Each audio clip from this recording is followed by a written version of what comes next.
He's back, keen to put his troubles behind him and make the right impression on this one. Also on view tonight, two of the most expensive strikers in the world who could make this game something really special.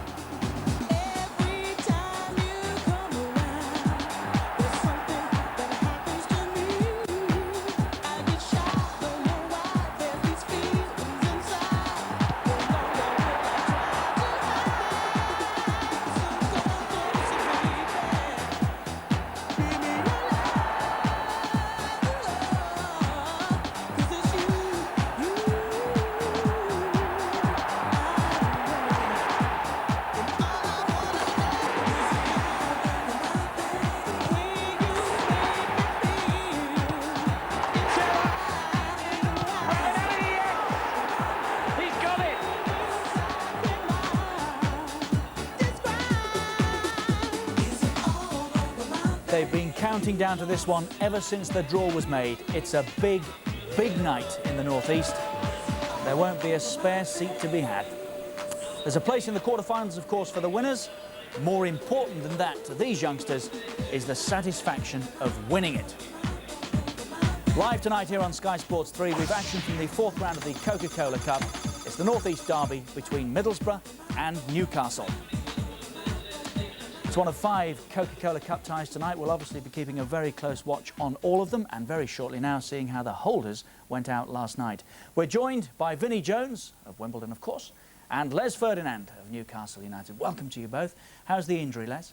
Yeah, it's coming along. You know, I'm not too sore now. Been out for about 2 weeks now and things are healing quite nicely. Training again yet or not? I'm going to start training again on Monday and hopefully I hope to be back in action by next weekend. That's good news, and that would be a quick return. Congratulations to Wimbledon, of course, Vinnie. Did you have to work hard for it last night to beat Villa? Yeah, we well and truly in the trenches in the second half. The boys got some great blocks in and kept them out, but I mean, Andy Townsend said after the game it's the best they've played and all season. They never got results, so... How did Marcus Gale score from there? He hit the target. You know, if you hit the target as a forward, anything can happen, you know. Right on half-time, wasn't it? So the perfect time to get a goal. Sully was brilliant as well. He kept hold of everything that was thrown at him. Unbeaten in 16 now. How long can this run go on? Are you getting to the point where you believe you can get a result anywhere? No, I think we've always been at the stage where we know that it can change overnight. And that's, I mean, that when you're frightened of something, you sort of keep your foot on it, as they say. Well, Emerson we've mentioned already tonight. He plays this evening. Les, is that a blow for Newcastle United? I suppose it's a blow for Newcastle United, but great for Middlesbrough. I mean, he is a good player, and he's a better player. Middlesbrough are better when he's in the side. So obviously, you know, they'll be keen for him to play tonight. Did you get a surprise when you came across him, Vinnie? Yeah, he's a lot stronger than what you think he is. I mean, and I would say I was more shocked at how brave he is. You know, you say like these foreign players, you know, they've got flair and skill and that, but I mean, he's a tough lad, and we had a work cut out with him with myself and Robbie when we played up there, and we grinded out a 0-0 result, but you know, we knew we'd played against him. You chipped in between the two of you, did you? Yeah, well. You have to when you're getting on like me and Robbie are. We have to take it in turns when we're getting all these foreign players. That's Emerson, who's back and in tonight. Great news for Newcastle United, of course. Alan Shearer's return at the weekend, Les. Well timed with your absence, of course, at the moment. But that's right. Not just the return, back with goals as well. That's right. He done exceptionally well on Saturday. You know, he's only been out 4 weeks, and that's good for a hernia operation. And as you saw, he come back, and it's like he's never been away. Absolutely. Ravanelli, despite the fact that he went off at the weekend with, I think, an injured ankle, and he's had a stomach bug since, he plays tonight as well. What did you make of him, Vinnie, when Wimbledon met Middlesbrough? Well, we shut him out quite well. You know, I mean, when our boys at the back play against, you know, big names, big stars, they seem to turn it on, and Chris Perry's been exceptional for us this year, and the little rash done the job on him that day as well. Because they didn't get through, did they? No, he never. They had some chances. I mean, you know, but again, we stuck at it, and we had 2 banks of 4 and said, well, come and break us down, and they got frustrated. You know, Juninho was frustrated, and especially the white feather there. These two teams met earlier this month, Les. You played in it. Can we take that game as any sort of guide to what will happen tonight? No, I don't think you can do in derbies. Derbies are such special games, and they played really well for 40 minutes until we got the penalty, as you see there. And then, once we got the penalty and the goal went in, things changed for us, and we got on top of it. But up until then, it's a matter of who gets the first goal, and they've got home advantage this time. It's a derby in every sense as well, isn't it? That's right. It's quarterfinals of the Coca-Cola Cup, and passions will be high amongst the supporters as well as the players. What shape are Newcastle in general? A lot of big games recently. Yeah, you have to keep grinding out results. That's right. But it would appear you've added that to the armoury. That's the thing that we've added this season that a lot of people have said. They felt like last season we couldn't go out and grind out a result, but I think we've shown this season that when we've needed to, we've been able to. And that's a good sign. We've defended really well this season. Put the same point to you as I did Vinny. Newcastle United. Now, presumably you must feel that wherever you go, there's a result to be had. The quality that you have available. Yeah, that's right. We go into every game thinking that we're going to win. We're positive about every game. Whether we do or not's another matter, but we go into every game believing that we're going to win it. And what about this evening? What can we expect from this tie tonight? I mean, I think it'll be a tough game, obviously being away from home. But like I said, I think whoever gets the first goal will go on and win this game. Vinny, have you got a fancy for who might win here tonight? I think Newcastle will be too strong for him. I think if they look for Ravanelli, I think if he don't score, you look around the team, there's not really any proven goal scorers. I'd say somebody to look out for is the boy up front they've got from Denmark or Norway. Yeah, he is a super player, and I was singing his praises after we played him. He's obviously underrated because he's not a household name yet, but he's very solid, and he's got a great touch. He's up around his shoulders and that. He's getting his touch and he's bringing players into the game, and he gets the odd goal there. But I just think they'll be looking, with Emerson's problems, he has got to be a bit special tonight. I think going into a game like this, you don't want a rocky ship, and I think he has rocked the ship a little bit. So you'll go Newcastle, so too will Les, but he's not saying. Who won't say? You will say. Newcastle United, OK. Yep. Some real expectation about the evening as well. Remember, we'll be making the draw for the quarterfinals on Sky Sports 1 in the Sports Centre at around about 10:15 tonight. Right now, let's settle back and enjoy this. It should be a thoroughly good evening. Match commentators at the Riverside, Andy Gray and Alan Parry. Well, they've had some marvellous occasions here at the Riverside Stadium since Middlesbrough moved into their magnificent new home 15 months ago. But this promises to be the biggest of all. Andy, this game has got so much going for it, you can't see it failing. No, it can't. I think they've had some great games or some great times, but this is a cup tie. This is a one-off. The greatest rivals probably have arrived here at the top of the Premiership. What a scalp from everybody in Middlesbrough to take, and I think this is a huge match for them. Let's have a look at the two team lineups then. Middlesbrough's major concern was over Ravanelli. He didn't train yesterday because of a virus, but he's okay, and having already scored 6 goals in just 2 ties in this competition, not surprisingly, there's no way he wanted to miss this one. Emerson, as you've heard, comes back in midfield. It's his first game for over 3 weeks, and the man who makes way is Alan Moore. One other surprise late change. Right back, Neil Cox left out. Chris Morris takes his place. Yeah, but an hour and a half before kick-off, Neil Cox thought he was going to play. But what you see there, I think, will be slightly different. And I think we might see Chris Fleming actually play it right back. I think they might put him man for man against Ginola.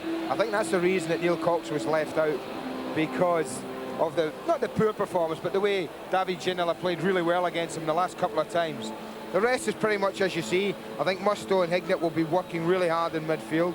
I expect Musto to help on that right-hand side with Ginola, who I don't think will track back too much. The important thing for this side is how all the foreigners play. The success will be based around Emerson, Juninho, Beck and Ravanelli. Of that, I've no doubt. Newcastle United. And one of the first changes that was suggested by Mark Lawrenson since he came on board as defensive coach was a switch to the 3 centre-back system. And in one sense, it's worked well with 3 successive draws. And I'm sure when the injured Les Ferdinand there is fit to resume his partnership with Alan Shearer in attack, then the goals could start flowing again at the other end, Andy. Yeah, it's a more familiar looking formation now. Kevin seems to like playing this way. I think what it gives him is 3 defenders at all times.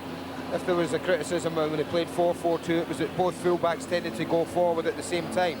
But now Peacock, Albert and Elliott stay pretty much rock solid early on in the match anyway.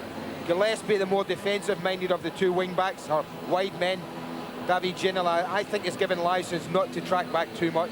Robert Lee will help on that side. But again, Batty will play the holding right there. But of course, it'll be Shearer and Asprey. I'm looking forward to seeing Asprey. How will he play? Will he stay right up front alongside Shearer? Will he drop deep, go and pick up the ball and run at people? Should be fascinating. A cold and wet evening on Teesside, but the ground will be full to its 30,000 capacity, and the atmosphere, I can promise you, is going to be something special. Middlesbrough, having gone 8 Premiership matches without a win, however, have now dropped into the bottom 6 in the table. Newcastle, of course, top of the Premiership, beaten just once in their last 8 League and Cup games. And as usual, with a strong and vocal following here, not as many tickets as they would have liked.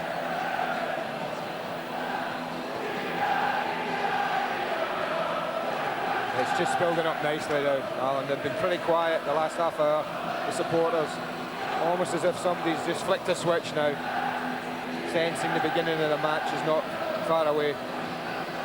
Incidentally, the Newcastle players were late arriving. The team bus delayed on its way down to Teesside because of an accident, and they arrived, in fact, just a few minutes after the team sheet officially should have been handed in, but the referee showed sympathy and understanding. No fine in the offing, I'm sure. A short walk down the tunnel, and just listen to the noise. Brian Robson has described this as the biggest game since he took over at Middlesbrough 2.5 years ago. And what a match we have in prospect here. Northeast pride and passion, a fantastic atmosphere, some of the biggest names in world football. It's Middlesbrough against Newcastle. The kick-off moments away.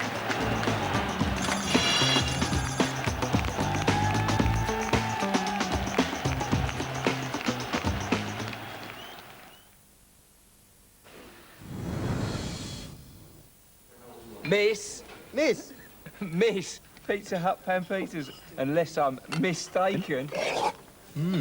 Thank you, Miss. Come on, Gareth, it only took me 6 years to get over it. Have some pan pizza. Pan pizza from Pizza Hut. A light, fluffy base with a crispy crust smothered with generous toppings. Thanks a lot, boys. I feel much better now. This time he's at the post. Pizza Hut pan pizza. It always hits the spot. And now the classified results. Arsenal 1, Chelsea 1. Millwall 2, Bristol City 2. Reading 1, Barnsley 1. East 5-4, Hawker 4. Dividend forecast, good. That you, dear? Good result? Aye, we've won the pools. Oh, doodle! All right, contain yourself. Littlewood's Pools, get a result.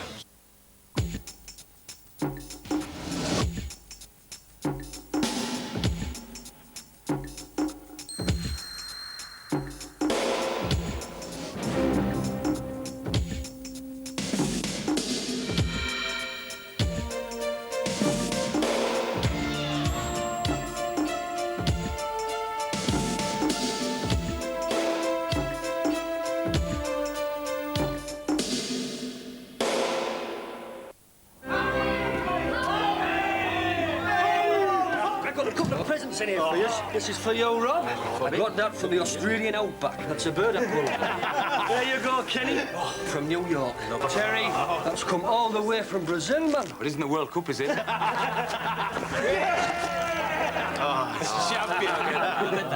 Yeah, darling. From Russia with love. Cheers. Cheers. Well, I couldn't think of anything else you'd like. Good morning, Mr. Smith. Merton Hall is a heavily guarded health farm. Tomorrow, 3 very unpleasant characters, ostensibly sworn enemies of each other, will meet together in the spa. Your mission, given your acceptance, is to video this meeting. Their being seen together will destroy their credibility. Remember, nothing's impossible with the incredible digital DV1, the world's smallest camcorder from JVC. Technically perfect, perfectly simple. This image will self-develop instantaneously. It's another great weekend for football on Sky Sports, and Liverpool are coming to White Hart Lane. Vintage stuff from Liverpool. Spurs will be on red alert as the men from Anfield look for the win that will strengthen their championship challenge. And with Jerry Francis' team chasing a fourth straight home success, it adds that extra edge to what's sure to be a highly competitive encounter. It's a game you won't want to miss. Spurs-Liverpool on Ford Monday Night Football, Leeds Chelsea on Ford Super Sunday. Just part of a great lineup on Sky Sports.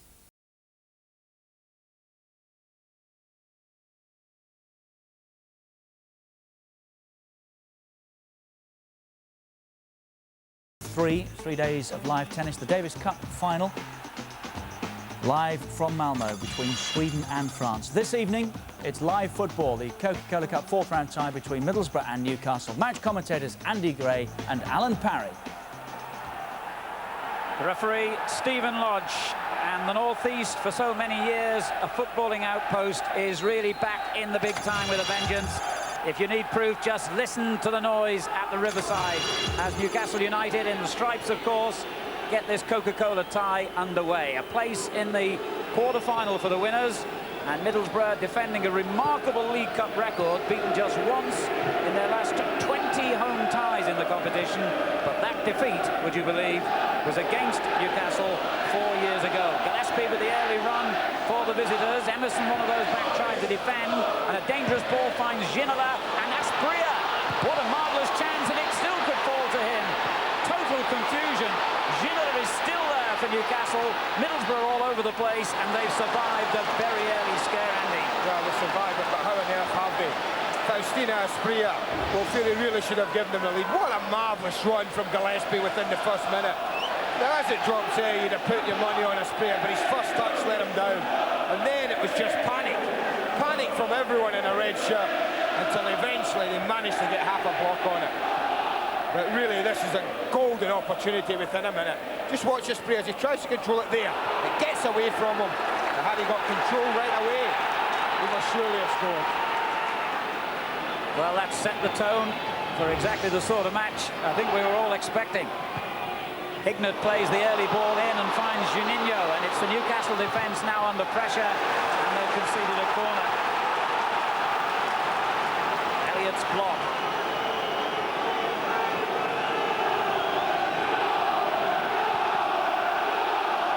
Juninho will take the kick.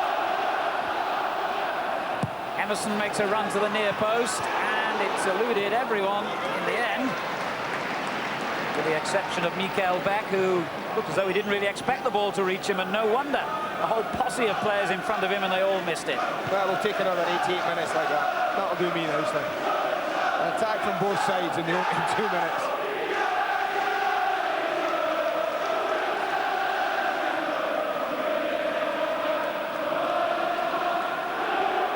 Shearer back in the action, back on the goal-scoring charts, of course. His goal at Chelsea on Saturday, giving Newcastle a point, but they're under pressure here. Ravanelli's in a great position in the middle. Beck goes alone. That was a very good stop by Cernicek. And really, maybe Beck will feel, certainly he does, that he should have squared the ball then, not shot. Well, he's the only person on the ground that didn't appreciate Mikael Beck's running shot. And that was his strike partner. Well, I think you can bet your life if Ravanelli been in he would have fired it at the goalkeeper. He's furious still. I mean, he makes a good run. They really get caught very narrow there, and Beck's clear. And when you see where he hits this from, about 14 yards, the angle's not a great one. It just depends whether he spotted Ravanelli. He might not have been able to squeeze it across the ball. But he made the goalkeeper watch.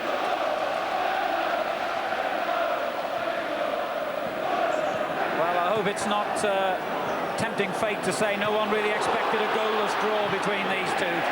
Two teams full of attacking players, full of attacking intent, and if the match continues in this vein, we could have one of the classics of the season. Well, you can never guarantee goals in a football match, and one thing you can guarantee are chances will be created. I think that's fair enough in this match. There'll be chances created. The question is, will they be taken? Emerson just failing to get the ball in, but it's come out to Curtis Fleming anyway. Both Beck and Ravanelli well placed far post.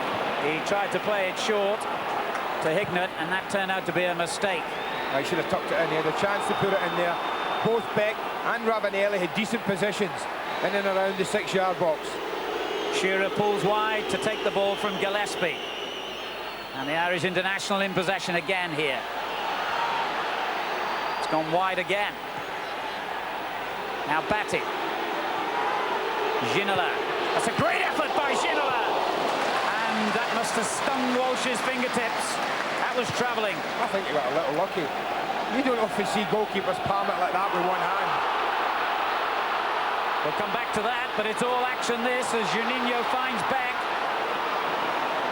Again, Ravanelli well placed on the far post this time. Plays it short to Musto. And that was good work by David Batty to dispossess him in a dangerous position. That's another opportunity that they've spurned for putting the ball in the box. I just think early in a match like this, they've tried to thread two really tight passes in at the edge of the box, and perhaps just tossing it in early on when certainly both defences look just a little bit unsettled might be worthwhile. Ginola, interestingly, coming into a central position here and showing his great ability with a fine run, just a bit too heavy, the through ball aimed at Asprilla. But this is a shot. Now, I think the goalkeeper's trying to push this over. It certainly looks like that. Up he goes. It looks like he's trying to push it over. Hits him right flush in the palm of the hand. And that could have just dropped anywhere. It could have dropped over his head. Almost hit him in the wrist, actually. A little fortunate. Back in the side, the last 5 games, Walsh. Alan Miller had started in the opening dozen matches of the season. Those two have had a real battle for the goalkeeper's jersey in the last couple of years.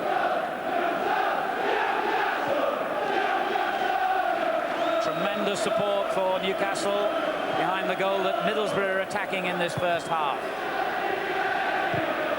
And the atmosphere, everything you'd expect here. Shearer. Ignat's clearance, none too effective, but he gets there ahead of Ginola, and that's a good ball on for Ravanelli.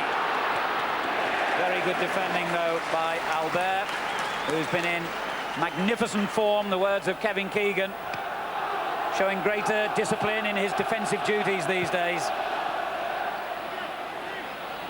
Craig Hignett again for Middlesbrough. Ravanelli's layoff. It's a bit short for Fleming, but Middlesbrough get the throw. Beardsley's challenge. Ravanelli. It's a good ball. Hignett whips it in towards Beck. And Gillespie's first time clearance. I think that came off the Newcastle man as White cleared it. Indeed it did. Asprilla making the block. Smashing start to the game. Made it as well. There's been an awful lot of rain falling up at Middlesbrough this afternoon since we arrived, and it really has slicked the pitch up. There's so many players out there that want to just zip it around. The game really is fizzing. Juninho wearing the gloves and getting the free kick for that rather rash challenge. Elliott perhaps a bit fortunate the referee didn't reach for the notebook here. Although when you look at it again, maybe it was a genuine attempt to win the ball, Andy. Nah, nothing in that. I don't think the referee's quite right. What he has insisted is that the free kick's taken from the right place.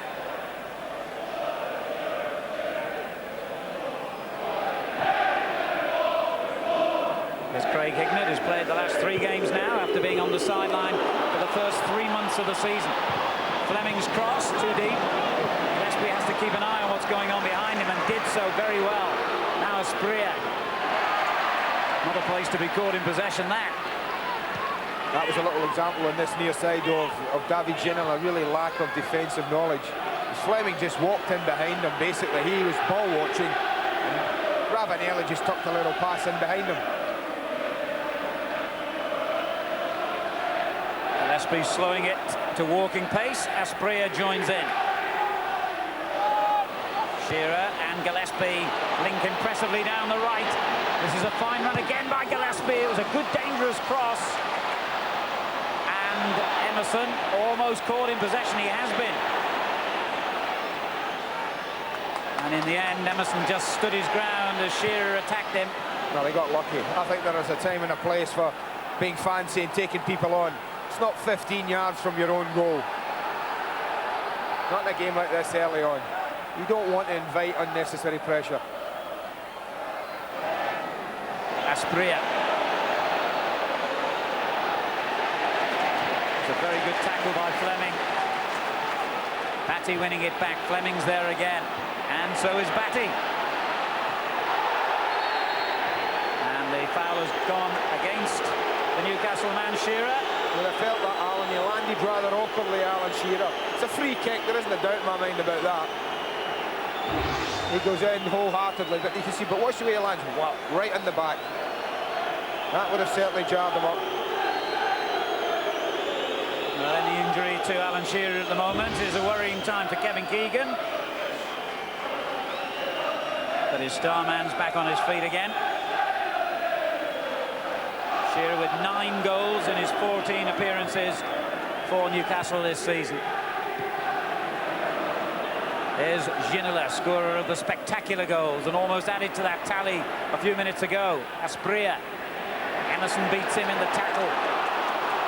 Great strength as well as skill, of course, Emerson. That's why he's given so much to Middlesbrough in the middle of the park this season, and why they're so desperately keen to hold on to him.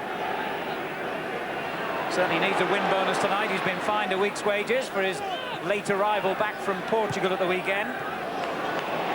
Here's Hignett. I don't think that's going to spoil his Christmas too much, Al. Presents for the family will be okay. Yeah, I think there's probably a little bit left in the bank account. Gillespie finding Shearer. Foul by Vickers. Free kick to Newcastle. That's what he does like to do, that inside to outside right position. He is very strong and powerful down that area when he gets turned and gets running. He does like that. I think he just gets edged out there. It was White, in fact, who made the foul. Free kick. A long way out, but they've sent Peacock forward.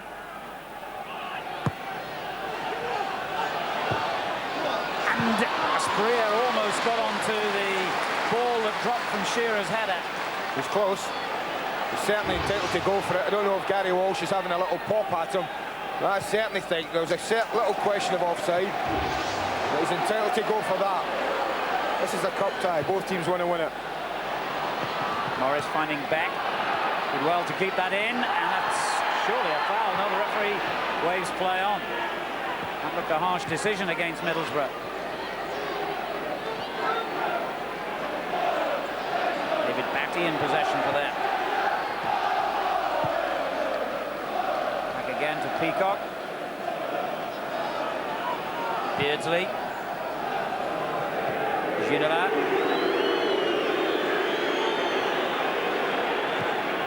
Great ball for Asprilla. Lovely football all round. Lovely run from Shearer up ahead to drag Vickers wide. And I just watch the way Asprilla pulls in behind Derek White. If anything, the ball's just about 6 inches too high for Asprilla. But the threat was nonetheless there. Vickers again. Right back tonight because Cox has been left out. Right back is favoured position anyway. Here's Juninho. Cleaned up nicely by Darren Peacock. It's been 12, 13 good minutes in this match, but the one thing that Middlesbrough would want, Alan, is little Juninho on the ball a little bit more. I think about twice has he had possession of the ball in this match. If they're going to succeed, then you would expect in a match like this that the man on the ball is more than likely going to create or do something for them. Ravanelli. Beck took that beautifully. It wasn't an easy ball to control. Great effort by Beck. He looks really sharp tonight. Wow, he's very left-sided and it showed there. Made the chance. It was all his own. There was nothing on here when this ball's played in. But it's a good ball in from Ravanelli because he can control it on his chest. Peacock can't get to it. But from there, it was all about his ability. Always wanting to go left. There was no thought of going right there. It was getting onto his strong foot and always pulling the trigger. Like to have seen that on target. That certainly would have tested the goalkeeper. 3 goals so far for the Danish international. This is his 6th game in a row. 14 minutes played and we've already had 6 attempts at goal. And for once, statistics don't tell a lie.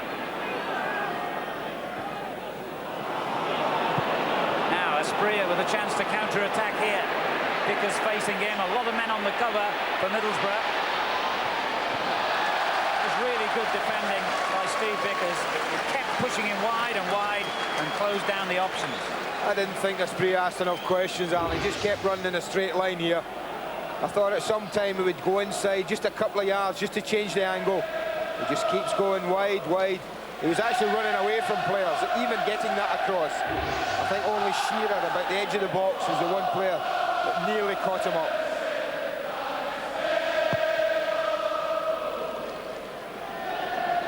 Beck with an unchallenged header. Ravanelli on to Juninho.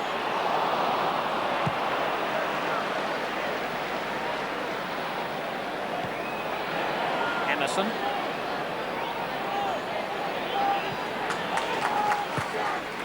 Morris down the line for Beck, but the layoff was a little sloppy. Ravanelli giving Cernicek a problem, and the kick, rather wild, has gone straight to Curtis Fleming. Ignat takes over. Musto with a great run down the middle. Now that's the kind of ball that you really have to get hold of before it hits the ground, because as soon as it does, just like that one, it's just going to skip through. It's going to leave the chasing player behind. Here's Gillespie, who's already causing havoc down that right flank. And the ball headed back by Shearer towards Asprilla. Juninho with an absolutely brilliant piece of skill. Oh, magnificent stuff from Juninho.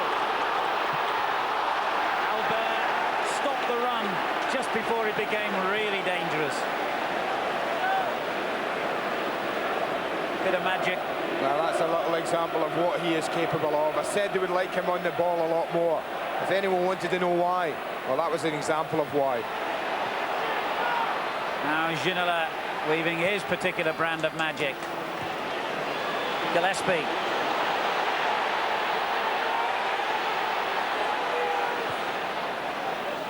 Atty makes himself available as ever. Lee.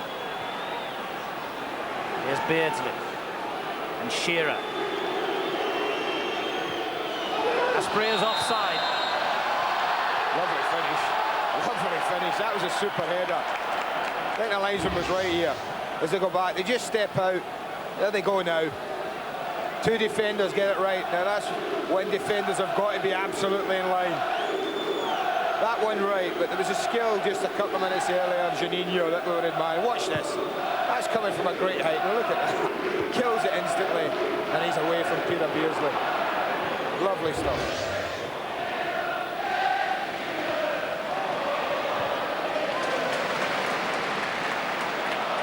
Well, it certainly hasn't disappointed us so far. No goals, but so much high technique and quality football to admire here. Ginola. Good challenge from Emerson. He's enjoying himself over 3 weeks without a first-team match, and he's not going to waste the opportunity, but he did then. To be fair, it's a bit ambitious shooting from there, don't you think?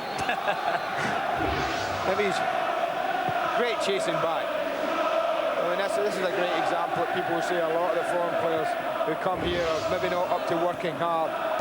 This man, you certainly couldn't level it against Emerson. Shearer getting a nod on, which almost dropped kindly for the Colombian. Well, that's what you worry about when you're Middlesbrough defenders. You just know, Alan, that if you've got Asprilla, if you've got Shearer, your concentration just can't drop. Not for a minute in this match. If it does, then one of them will punish you. And then there's Beardsley to worry about. Here's Shearer. Shearer wanted a free kick. The referee didn't want to know.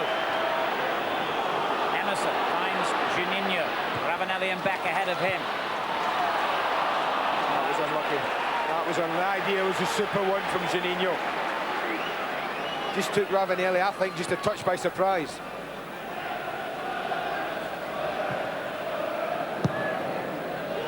Elliott. Now Albert. Ginola.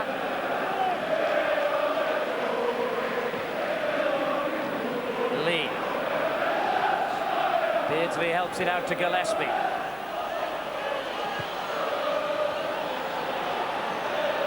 Lee looking for the run from Shearer, and it's a very good effort from a very difficult angle by Shearer. Yeah, he likes that. He likes that area. He likes that position. It's a super run from him, just across the face of Steve Vickers. Puts it exactly where he wants it with his chest control. You just watch this. He wants to drop it in front of his right foot. He does that. And just the pressure from Vickers, I feel, just put him off just a touch.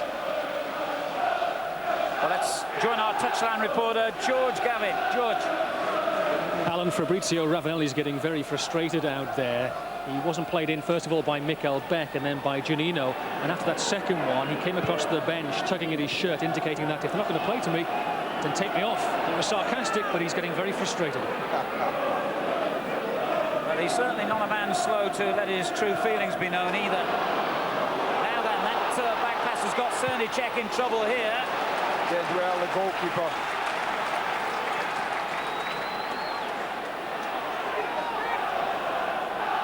Unrelenting pace to this game. Hignett, Ravanelli, Fleming. Hignett joins in again. They're queuing up for the cross here. And he's made a good one, but just a shade too close to the keeper in the end. I don't think that's a bad ball. I thought it was a pretty good ball. I think if anyone attacks the near post with any purpose, then they're going to get a header on that. Hignett's cross at the other end. Another free kick has gone against Shearer. Now Ravanelli. And another decision goes to the home side. Foul by Beardsley this time. Here's Hignett. Ravanelli finding Emerson. Theatrical dive, got what it deserved, absolutely nothing. I thought it might have been a free kick, but I did think he was very theatrical when he went over. Gillespie. The rain pouring heavily as Gillespie comes forward, and is that an attempt to chip the goalkeeper or find Shearer on the far post? Only he knows the truth. I think the latter, Alan. He was looking in for Shearer. Here's Hignett. Emerson.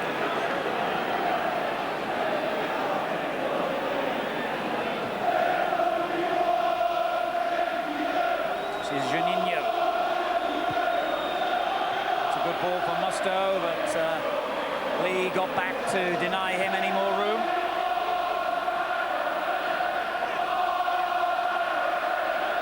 Well, this is a real northeast night, full of passion and noise, and a fair helping of wintry weather.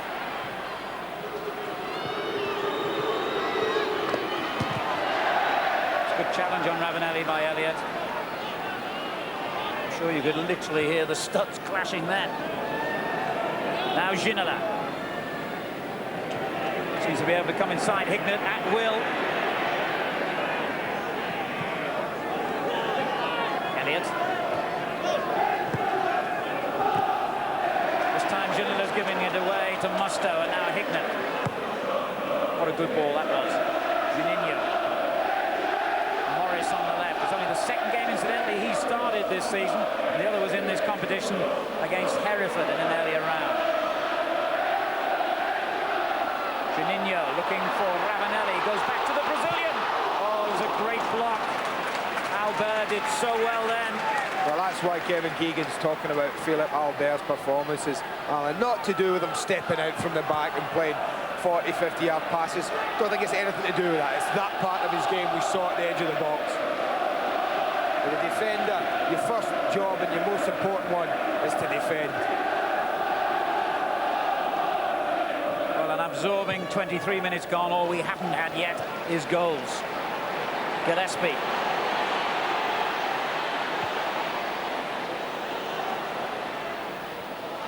Lee helps it on to Batty. Beardsley. It's not like him to give it away so cheaply. He may be made to pay for it here. Beck. Ravanelli in support, so is Juninho. And again, Beck chose to go alone. Well, I would be annoyed with him there. Juninho, without doubt, was the pass to play. He was in space, he was coming up from deep. Beck was tucking in on his left side. I thought it would have been a simple pass for him just to play it across the edge of the 18-yard box and let the little Brazilian get on with it from the right in front of goal. Ravanelli, Beck, Hignett, excellent play again, Musto, Juninho. This is Emerson.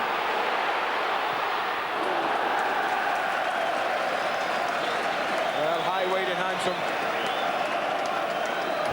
But the real chance was this one. And there you see, coming up, he's just busting out the edge of the screen now. Now Ravanelli does his job and takes players away. Now I thought he could have just laid that across the edge of the 18-yard box. And Juninho was arriving right on schedule. But he opted for the shot. There's Juninho, you see him? Just arriving at the edge of the 18-yard box, turning away in disgust. He opted for the real difficult chance, the shot from there. I don't quite know how the Brazilian, the Italian and the Dane managed to communicate, probably with a good few old Anglo-Saxon words, no doubt. That's how they get their message over. What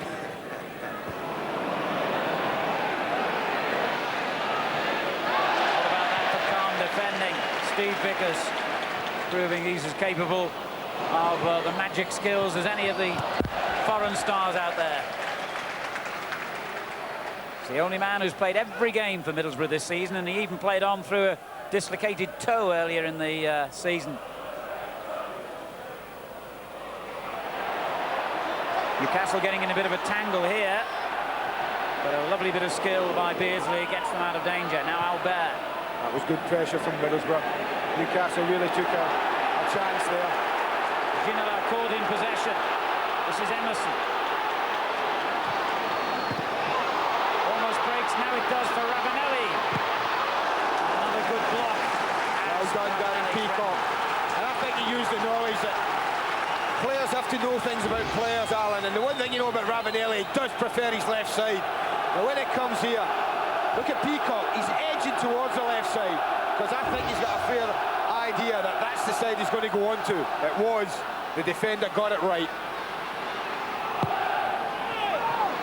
It's Beck who gets up highest from the resulting corner. And it came back out and it's in. Yes! It's White. It's Middlesbrough in front. Well, it's just an instinctive little prod from Derek White. But what a vitally important one it was. They don't get the corner clear. Albert doesn't get a clean header because of Beck's pressure. Batty's clearance isn't good enough. Vickers helps it in. Well, the central defenders will congratulate each other. Not only have they kept it fairly tight at the back, they've combined at the front. Vickers' half-hit shot going across harmlessly. And there's his defensive partner just opening up his left side and side-footing it in. Someone's made a fortune on the first goal scorer of the game. Derek White's last goal for Middlesbrough was 2 years ago, and he's only scored 2 in his previous 170 games. To say that was a surprise scorer is an understatement. Well, now they've got to defend now for 10 minutes. The one thing Brian Robson won't want his team to do is to be sloppy and to concede immediately after scoring. It's all about concentration at the moment for Middlesbrough. Get every player that can back, get them defending, protect us for 5 or 10 minutes, then go back again and start playing.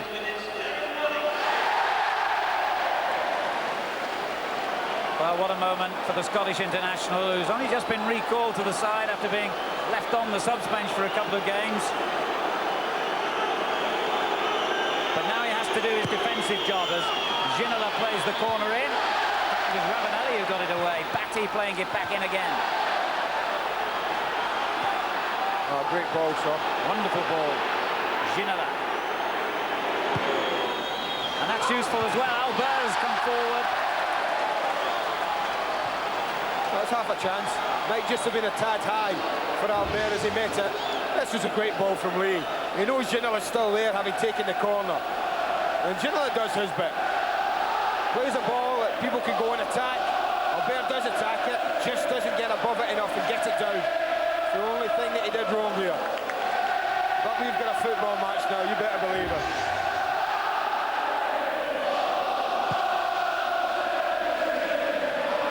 Fantastic noise down by the riverside, and it's Middlesbrough. 8 Premiership matches without victory, remember, who are in front against the leaders of the division, Newcastle United. Total determination there from Chris Morris.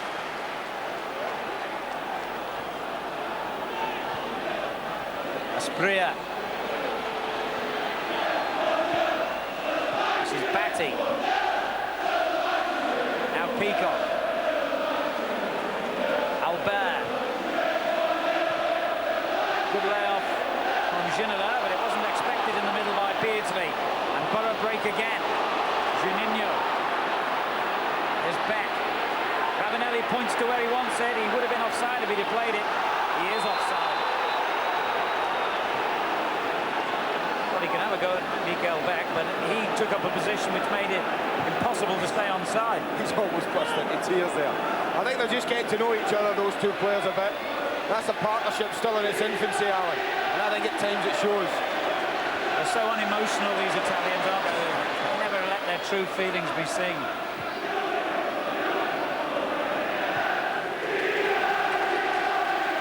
Well, the noise you can hear is from the Middlesbrough fans. I think that goal going ahead would have been vitally important for Middlesbrough. It's been a long time since they've had the lead in a match, early in a match, and it'll do a lot for their confidence. Craig Hignett. Juninho, brilliant skill by Juninho! And still... Wow, what a shame. And I mean that as a neutral, because it was absolutely superb what he did at the edge of the box. And then I thought, go on, wee man, go and pull the trigger yourself. Look at that for ability. And I thought he'd take a touch and go on. He looked to play Beck in. And that was the mistake, because Beck was very well covered by Darren Peacock as he gets back in. I thought he would just go on and pick his spot. He's unselfishly looking for Mikael Beck. And he left a world-class defender looking like a mug then. And that's no disrespect to Albert. It's more of a tribute to Juninho's exceptional skills. Here's Hignett. Ravanelli. I'm sure he meant that one. Juninho's come alive here. Takes over now from Fleming. Ravanelli, Musto will give Albert a problem. Emerson keeps possession. Juninho. Beck. This is Aspria. Surrounded by red-shirted Middlesbrough players. And White's got the confidence to backheel the ball away. And it should have been Middlesbrough's throw, I think. Well, there's about 35,000 in here, agree with you, Alan. So I'm not going to disagree. Robert Lee for Newcastle. Having Ginola. That looked a good challenge, I must say, from Fleming, but the referee has seen it as a free kick. Yeah, they had a good view of it. He was pretty close to the incident, Stephen Lodge. He goes in behind Ginola. It just depends how much, if any, he gets to the ball. I think we can see there, didn't quite get an awful lot of it. But this is danger. We've certainly got talent from here. There's no doubt Shearer fancies it. You don't take your £15 million striker away from the penalty area and put him 35 yards from goal if he's not going to have a say in this free kick. Well, let's see what Newcastle have got up their sleeves here. Well, it wasn't what we were expecting. It didn't quite come off anyway, but they have got a corner out of it. Yeah, it took a deflection. We've been interested to see if the deflection is quite a big one. Comes off Emerson. A little bit less, that might have nestled in the bottom corner.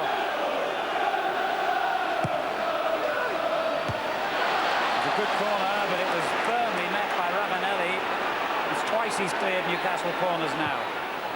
Batty getting it back in, that's dangerous. Emerson. It's already the sort of match you just don't want to end.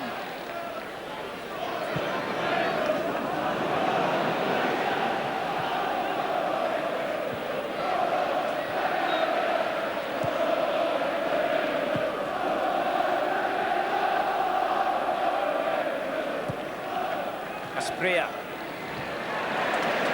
Fleming's playing really well. In fact, almost everyone out there is playing well. That's, I think, one of the reasons why this has been such an outstanding match already. Every player playing their part, especially this little fella, Juninho, finding back. Comes back to Ravanelli. And now Juninho. It was a good tackle, despite the howls of disapproval from the home fans. Well, the one thing I'm amazed at is that drop from the sky, that Ravanelli just didn't pull the trigger. I thought with his confidence he's got in his left side, you see the tackle's a good one. But as it looked up there, I thought Ravanelli was just going to volley that. He's been frustrated at lack of opportunities really at goal, and that was one that he turned down.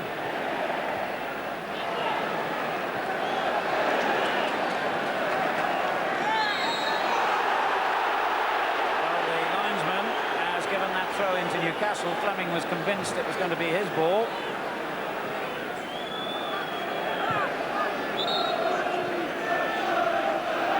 Ten minutes to half-time. Middlesbrough lead 1-0. Getting White, the scorer.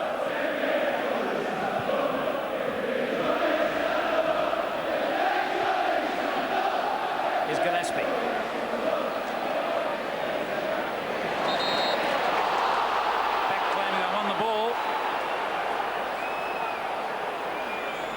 And that's roughly what shape it is.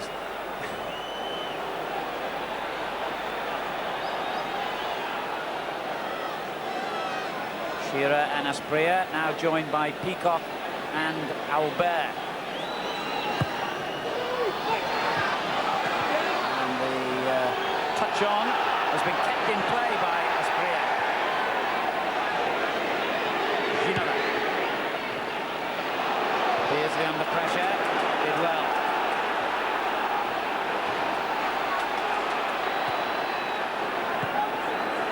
Peter Beardsley.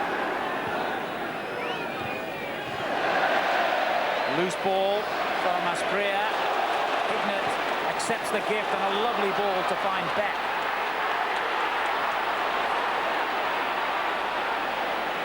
There's some wonderful stuff being played here. Emerson. Juninho slows it down again. And that wasn't the best ball to be played back to him though. But again, he showed his strength, and that's one of the things that he certainly has gained. He's got stronger and fitter than when he arrived in English football just over a year ago now. And that allied to his incredible skill makes some package. Now then, Shearer's onside here as Middlesbrough hesitated, expecting a flag. Looks for Asprilla in the middle. He's still in there to beat Vickers to the ball, but now it's Middlesbrough breaking with Juninho. Albert stood strong again. That's where they've got to be careful, Newcastle, at 1-0 down. Because Juninho just plays in that holding position, and if David Batty gets attracted forward, Alan, what happens when they break out is what happened there. Middlesbrough have got 3 against 3. Morris joins the attack. Beck, available as ever. Oh, well played. That's a good ball. Cernicek came to meet it, though.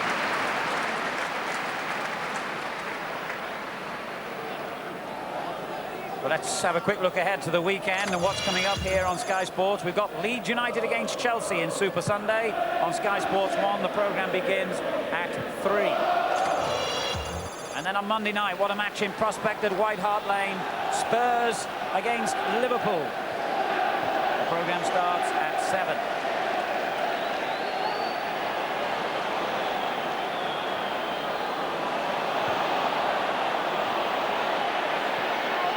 Vickers and White play keep ball. And Walsh finally launches it for a terrific header by Beck. Mustoe and now Morris. That was unlucky, but Newcastle will press forward here in the last few minutes of the half. Batty, Beardsley. Lee's layoff, finds Batty again. Ginola. Been quiet since that opening 10 minutes or so when he saw a lot of the ball.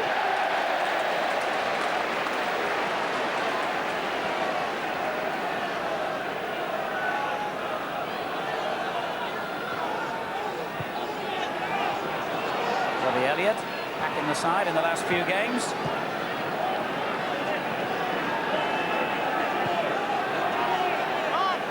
Batting.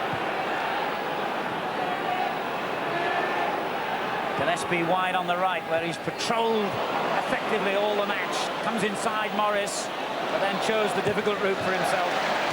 To be fair, Alan, that's what the two wide players have been forced to do, Ginola and Gillespie. I think Middlesbrough had a plan here to, when they had the ball, to angle them inside, because with three narrow central midfield players, you're actually angling the players into where you're strong. Strength here, and it was just as well for Middlesbrough that Vickers came to meet it, because both Shearer and Asprilla were well placed in the box then. I don't think his first touch was quite what he had in mind, Steve Vickers. It kind of got stuck under his boot a little. But he got that little bit of luck you need at in every area of the pitch when you want to win a match. Gillespie again. Shearer on the far post, grappling here with Fleming.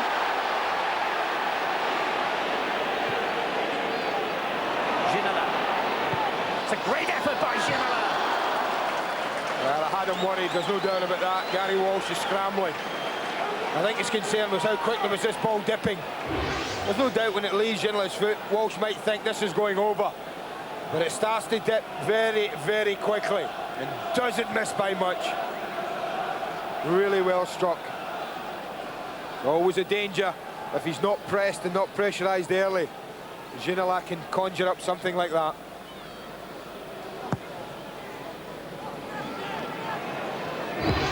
Just 2 goals this season, but they've both been absolute classics against Manchester United and Ferencváros.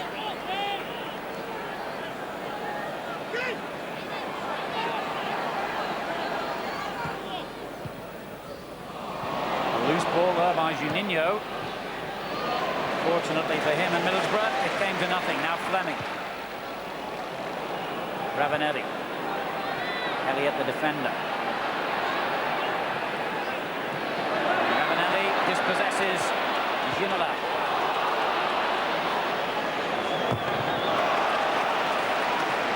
The spirit of Fleming sums up how Middlesbrough played in this first half. He wasn't going to let that go.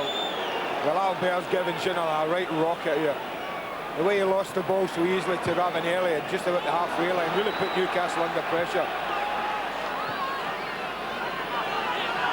It's one thing to be excused really defensive duties, but it's another when you have the ball and make sure you don't lose it cheaply.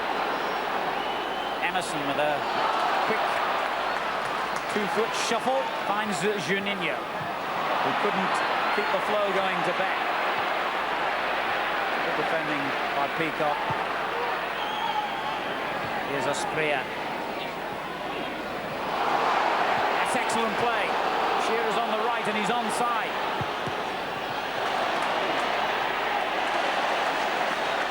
Emerson. Haul down by Asprilla. No. I thought went down. Anyway, the free kick's been taken very quickly. Juninho finding Hignett. Ravanelli and back, well placed. Ravanelli on the near post. Good defending again from Darren Peacock. Lovely little ball in from Hignett. That was super movement all round. Ravanelli's initial run here, he takes him away at an angle, and that creates a space for Hignett. And then he in return just dips it in. And what really good defending that was from Peacock.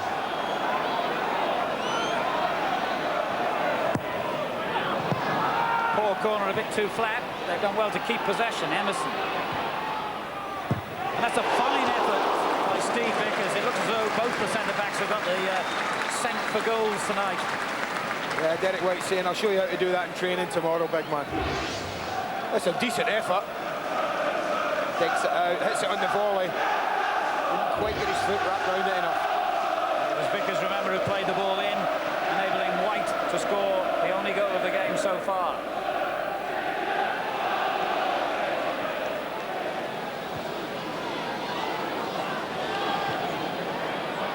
So as we arrive in the final minute of the half, there's so much to look back on and admire. It's not over yet as Asprilla comes menacingly forward for Newcastle. It's good play, Gillespie. Well, I that. Sorry, Alan, I just thought he should have delivered that without the touch. The ball was played to him softly enough, and by taking the touch, it allowed Chris Morris to close him down. A late corner then. Albert screaming for it to be played in early. Shearer in behind him. Oh, what a marvellous goal! And who else but Alan Shearer? Well, you just can't give someone with his pedigree a free header. Absolutely furious Brian Robson will be. The most dangerous player on the pitch. And he gets up behind Vickers, a free header. No one on either post to help the goalkeeper. It's not an easy header, don't make any mistake about that. But he's placed it absolutely perfectly. Look at that. Just directs it back from where it came from. No one on the line to help the goalkeeper. And that's inevitable. Free header, Shearer goal.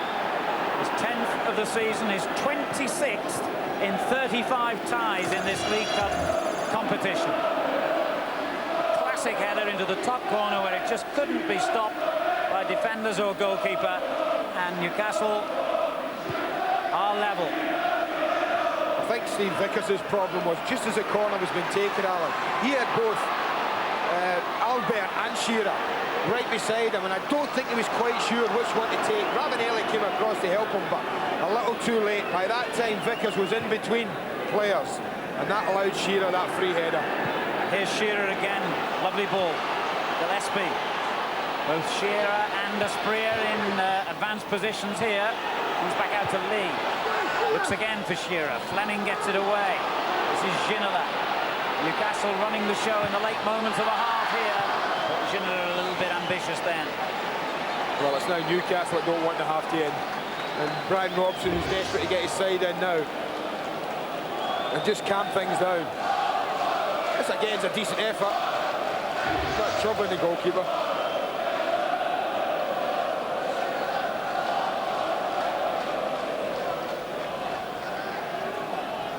Well, make sure you get your kettles on quick and get back for the beginning of the second half.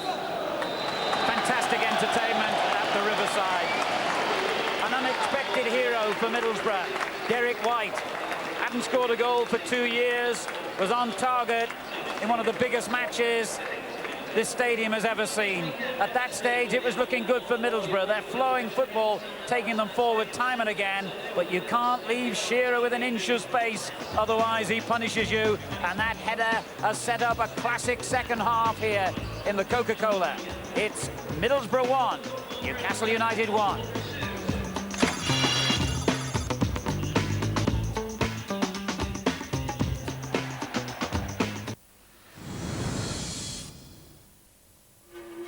You will marry her. Make an honest woman of her? Yes! Some people hear their own inner voices with great clearness. Such people become crazy. Fighting against naked aggression. There will be no more talk of wars in this house! The Oscar-winning epic of untamed passion. Brad Pitt, Julia Ormond, and Anthony Hopkins. Such people become legends. Legends of the Fall. Saturday at 10 on the Movie Channel. Where's my present? Hey, I have a surprise for you. A new car? You got me a new car? Well, it better be European. No, I only like European. Ooh, it's a sports car. Real quiet. Come on, Vinny. Can't take it anymore. A Volkswagen. Polo! Ooh, I bought a teeny cheap. What kind of a surprise is this? Car is not the surprise.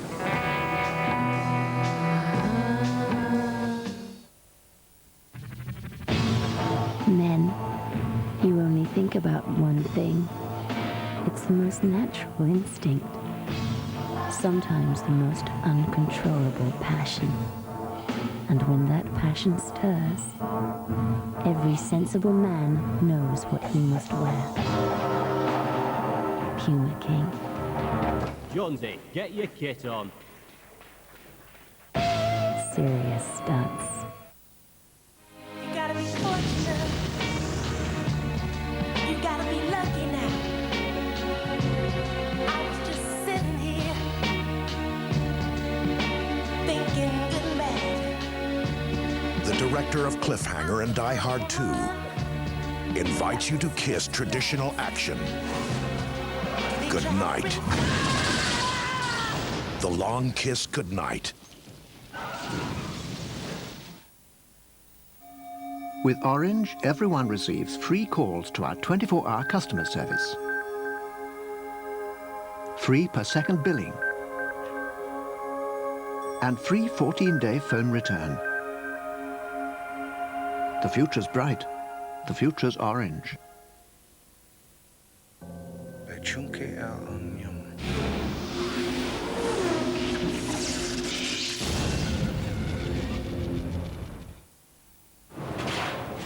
you watch Discovery Channel, you can step into the path of a killer hurricane! And go fishing with birds.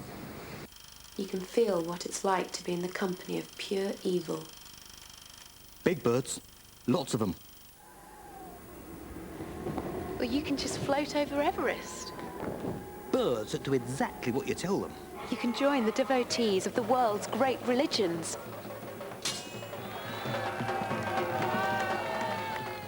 You can journey to the ancient heart of rural China.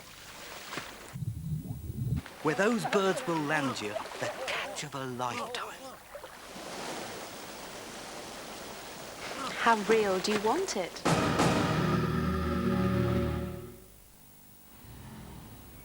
$12 Stella Artois for the price of 8. Pressure wine shops, adventures guaranteed. Brilliant T-shirt. Or this one. Buy an Epson Stylus Colour 500 and get a free T-shirt printing factory. You're tuned to Ray on Reef Radio. Wishing farewell to my good buddy Franco, who's been lured away to the big city for a measly 100% pay raise. So it's goodbye to sleepy old Reef Harbor. No more days at the races. No more nights on the town. You're gonna miss popping out for seafood. And I know you'll miss the way they serve Bacardi around here. But if you gotta go.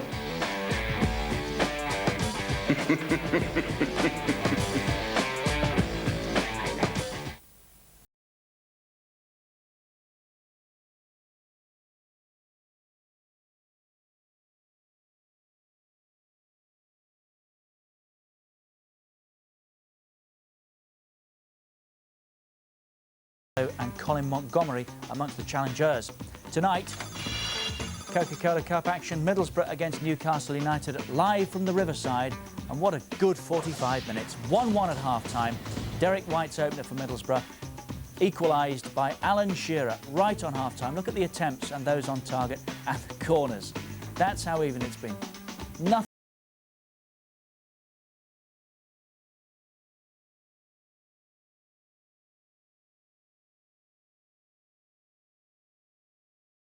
A cigarette paper to put between the two of them. Newcastle with 51% of the possession. 1-1 at half-time. We're joined by Vinnie Jones, whose Wimbledon side put out the holders Aston Villa last night, and Les Ferdinand. And at 1-1, Les, is it nicely balanced for Newcastle United to come out and power on through this second half? I think it's a great time for us to score the equaliser. I think we'll go on from there, and you know, the lads will be on a high now. I think you saw towards the end there, we didn't want the game to end. No. The first half to come to an end, you know. They wanted to just carry on. Middlesbrough did want that first half to come to an end. They were 1-up, right up to the half-time whistle.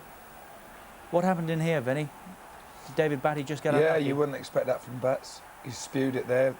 The Middlesbrough players spewed it, and the other geezer's got a tap in. White's got a tap in there, but you know, you'd think Bats would take that with his chest or something and hook it, but you know, he sliced it. The other fellas sliced it, and mate, he's had a little tap in. Wasn't a good goal to give away, was it? But what about the equaliser from Alan Shearer? You'd have been proud of that yourself, wouldn't you? That's right. I think it's what you've come to expect from Alan, really.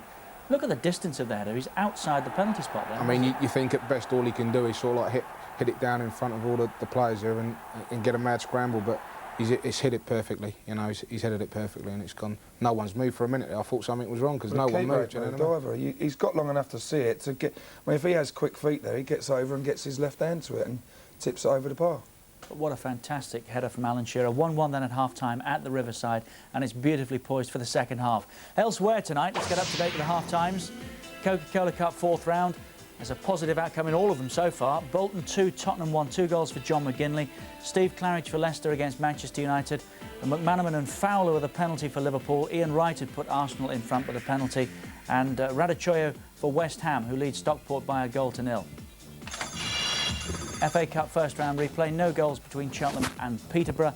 And in the First Division tonight, Manchester City 3, West Bromwich Albion 1. Kincladze with 2 penalties and Rossler for Manchester City. We're at the Riverside, the northeastern derby between Middlesbrough and Newcastle United, 1-1 at half-time.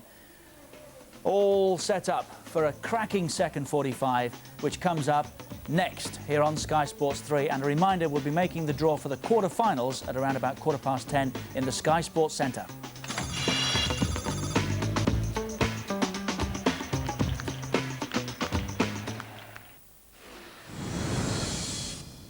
In an uncertain world, Your entrance was good. His was better. justice wears a mask.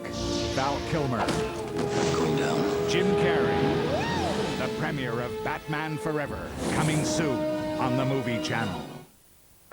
So what's Rome like? Everyone kisses. Couples kiss, waiters kiss. Even the statues are at it. Oh, do try not to join in. The thing is, Kath, I miss you.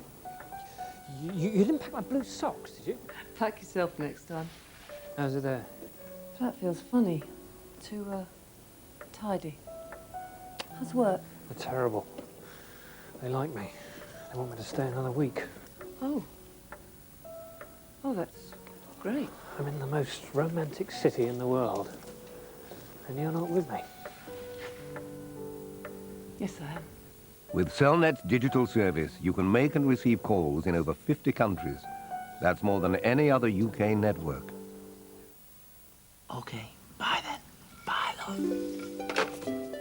Got yourself a lady friend, have you? No, Mum, it was British Gas. British Gas? At this time? Oh, yeah, the lines are open from 8 till 8 to answer any queries about your meter or your bill.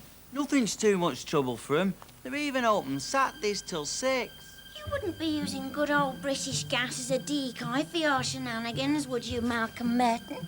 No, Mum.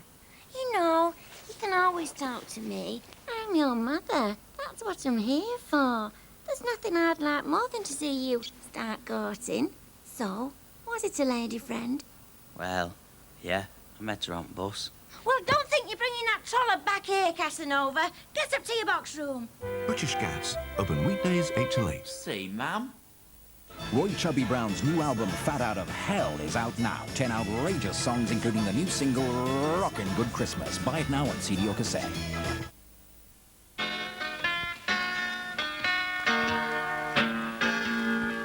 I was down to St. James Infirmary. See if my baby's there. She was stretched out on a long white table. So sweet, so cold, so fresh. Let her go, God bless her. Wherever she may be, she can look this whole wide world over and never find another man like me.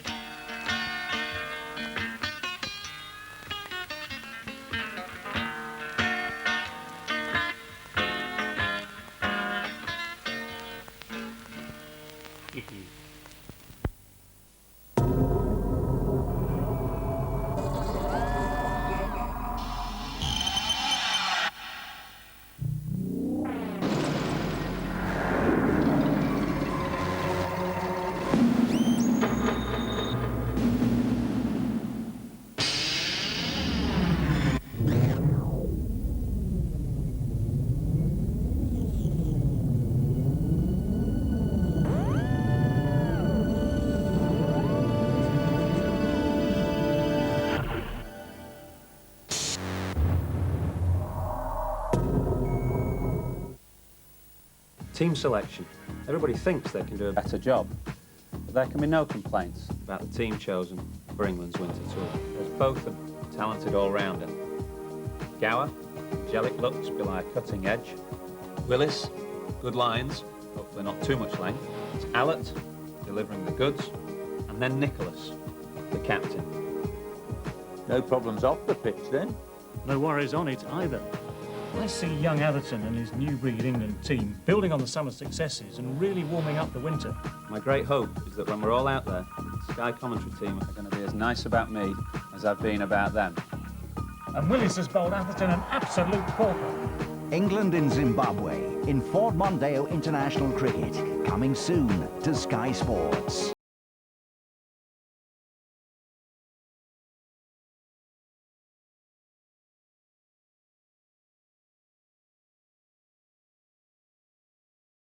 Against Manchester. This evening, the North-Eastern derby, Middlesbrough against Newcastle United for a place in the quarter-finals, and we'll be making that draw over on Sky Sports 1 at around about 10:15 in the Sports Centre. Right now, it's back to the Riverside to join our commentators Andy Gray and Alan Parry. Thanks, Richard. I talked about the Vickers problem he had, and we've got a great angle of it here. And it's right here. You can see the problem he has. He has both Philippe Albert and Alan Shearer. Now, Ravanelli's not quite there. He's the other marker there. Now, as we roll it, watch Vickers' edges a little bit towards right. He's not quite in position. He gets caught. And if we just hold it there, you can see now Vickers is right in between both of them. He's had that problem. He didn't. He thought, I'll try and get in between. And therefore, Shearer's up behind him. That is a wonderful header. But that was Steve Vickers' problem, who to pick up. Well, a reminder of what this part of Teesside used to be famous for. The new stadium built in the Docklands here. And the Docklands not quite as thriving as they used to be many years ago, but still plenty of work going on. That huge ship being repaired right outside the stadium, it seems.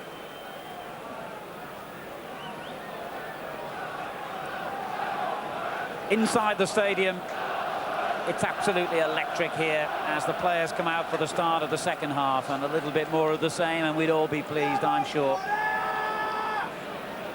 But psychologically, it's Newcastle with the upper hand with that late goal in the final minute of the first half, scored by Alan Shearer, of course.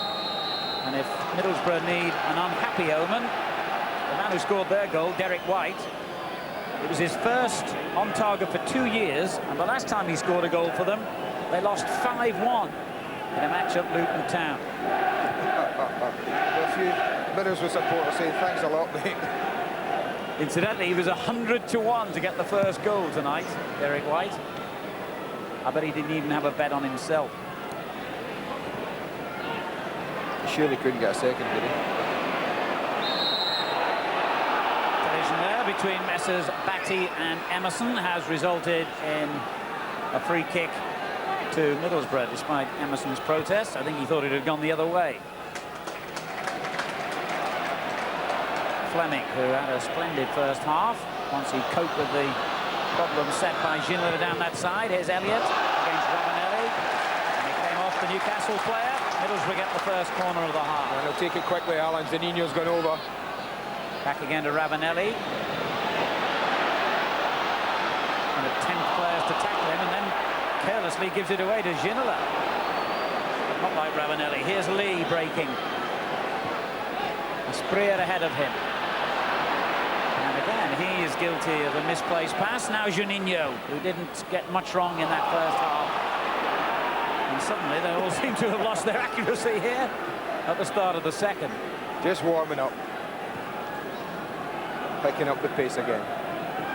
But Ravanelli was really sloppy. They did well in taking the corner quickly. Him and Juninho. And he had umpteen opportunities to play the ball in. His centre-backs had come up. And then he really played a careless pass. Middlesbrough, incidentally, have never reached the final in this competition, and Newcastle have only been there once. That was 20 years ago. Ginola takes on Fleming. And Fleming wasn't going to be beaten. Goal kick, quite right. This is tough as they come. Let's quickly rejoin George Gavin on the touchline. George. Alan, you see Curtis Fleming's eye wound there. It took 3 stitches at half-time to mend that wound. I said, how did you do it? He said, I honestly don't know. The game's been so hectic.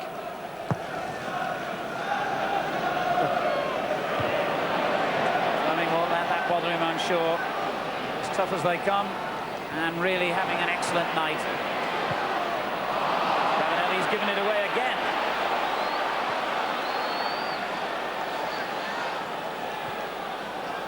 Batty. This is Elliott.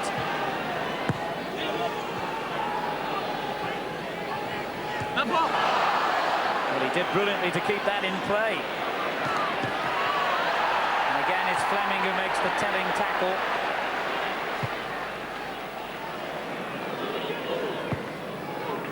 This is Peacock. Good layoff, Lee. On it goes from Gillespie, back to the same player again. The Newcastle fans at that end furious. They thought that should have been their throw. Hey, the football fans, they're clean for everybody. Here's Asprilla. Almost got round Vickers. And that clearance has proved to be a very good ball for Ravanelli, but once again, Elliott, who's enjoying some excellent form for Newcastle at the moment, was quickly in. Well, they come forward again. Ignat, Beck. Robbie Mustoe takes over. That final ball, just not quite as accurate as it was in the first half at the moment.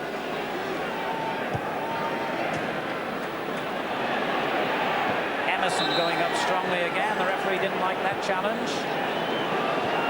Free kick already taken. Gillespie, another opportunity to run at Morris. He has Asprilla up in support. And he's got it. Brilliant! Oh, that's a great save. Absolutely magnificent. The whole thing was great. Asprilla's control, turn and shot. Gillespie got on the outside for one of the few times, and that's a magnificent attempt and an equally good save. Again, it was that man Shearer who got up ahead of everyone else from the corner. Trying to claim he might have been elbowed off it anyway, but it's a goal kick. Well, Gary Walsh, a hairy opening in the first half, but this is a wonderful save from the goal. Look at the touch from Asprilla. First touch is beautiful. It's a lovely strike. Watch the goalkeeper. He's edging to the right. He sets himself, and then he plunges to the left. It's a great hand to it. Finding Batty. Beardsley's lost out. Juninho, Ravanelli just ahead of him. Juninho again. Couldn't find Beck. Although that's underplaying the role of Lee, who intercepted it and has sent Ginola free in acres of space down the left. Well, Fleming, for me, has been one of the outstanding players on view tonight. It was he who got back again, but Newcastle still get a free kick. Well, it's been taken very quickly. It's safe now. But that's the other side of David Ginola not tracking back, Alan, that we saw there, because Curtis Fleming went ahead. Juninho gave the ball away, and they just shifted it immediately. Ginola, who was really in a position to hurt Middlesbrough. Fortunately, Emerson again, you can't fault his work rate. He was the one who got himself back, held up Ginola long enough to allow Fleming back in.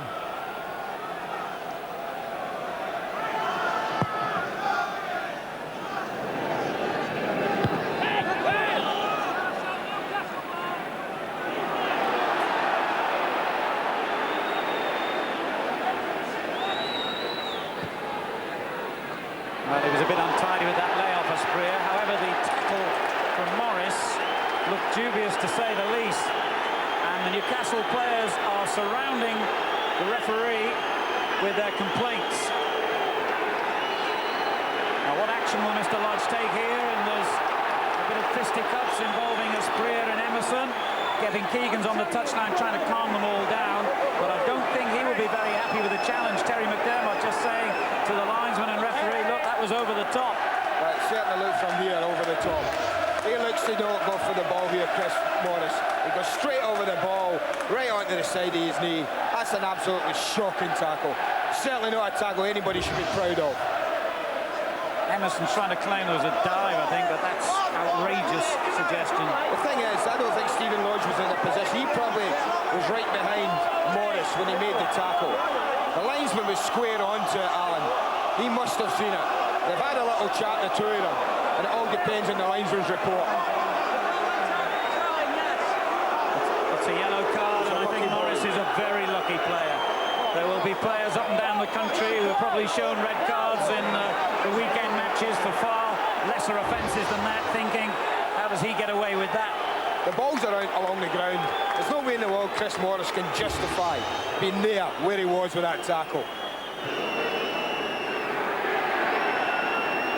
Well, it's been a game that's been remarkably sporting and free of incident so far. There were only 8 free kicks in the whole of the first half. Considering it's a local derby, that's been marvellous, but that just might fire a few things off. No need for it. As you say, in the context of the game, it doesn't belong anywhere near it. We've been sitting here enthusing for 50 minutes about the talent on show, about the football that we've seen. And there's certainly no place in this game for that kind of tackle. Well, Gillespie's picked himself up and is going to get his revenge in the best possible way here by showing his skill. There's an edge to this game now, all right. It's in danger of boiling over at the moment. Juninho. I think Alan Shearer's just having a word with Keith Gillespie, just saying, listen, just calm it down, don't you get involved. You hurt him with your skill. That's the best way to respond. Absolutely. Juninho. Ravanelli, the Brazilian, back onto it again. Lovely little feint, and he's done brilliantly here. Oh, the goalkeeper's made another magnificent stop, Walsh, even though he did have a touch of luck as well. He did, he needed it. Juninho again, though, when he gets into these tight areas, Alan, he's absolutely magnificent. Runs at people, commits them. He's got great balance, great feet. Silicek comes out, he thinks he's got this. To be fair, it's a nightmare for goalkeepers. The ball must at times be like a bar of soap.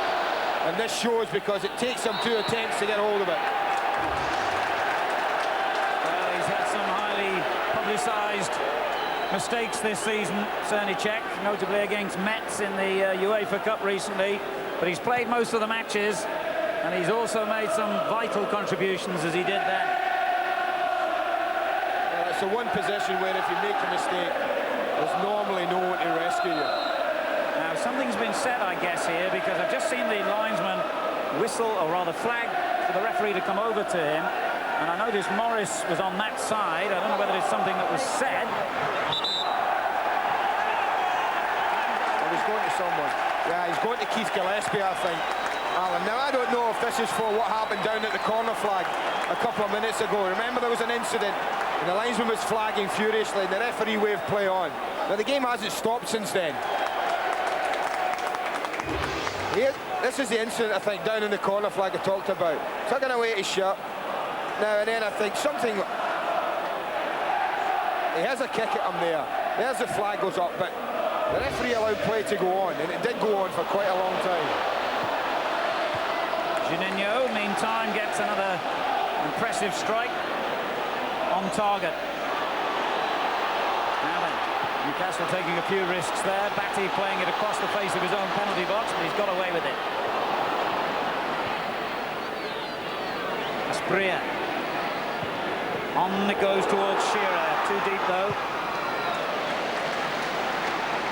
Well, I had an awful lot in the first half of this football match. It's now got something else, a real edge to it. Two players cautioned. Fleming and Gillespie. Lovely bit of skill again by Ginola. Takes on Fleming. Morris, I should say. It wasn't Fleming who was booked, of course. And between them, those Middlesbrough defenders got away with that moment in the corner flag. Peacock beats Ravanelli to it, but Juninho's onto the loose ball quickly. So is Gillespie. He's fired up now. Asprilla.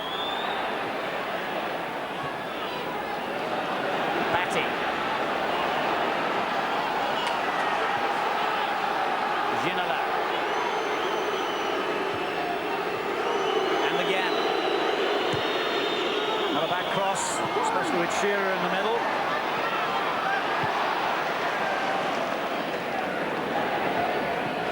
Beck wins the header. Here's Juninho battling away with David Batty, who concedes the free kick.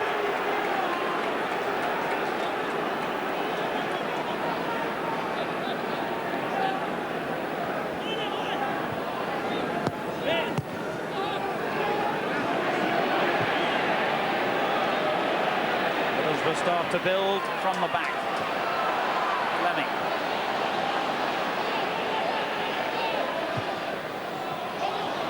Beck couldn't quite reach that. He slipped at the vital moment, but Elliott was covering him anyway.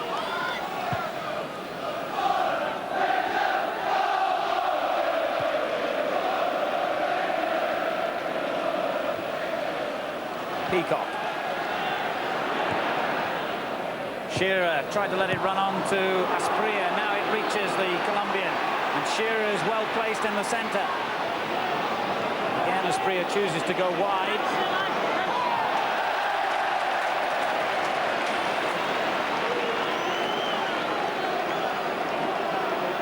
Frustration for Shearer, who was well placed there. But here's Emerson now.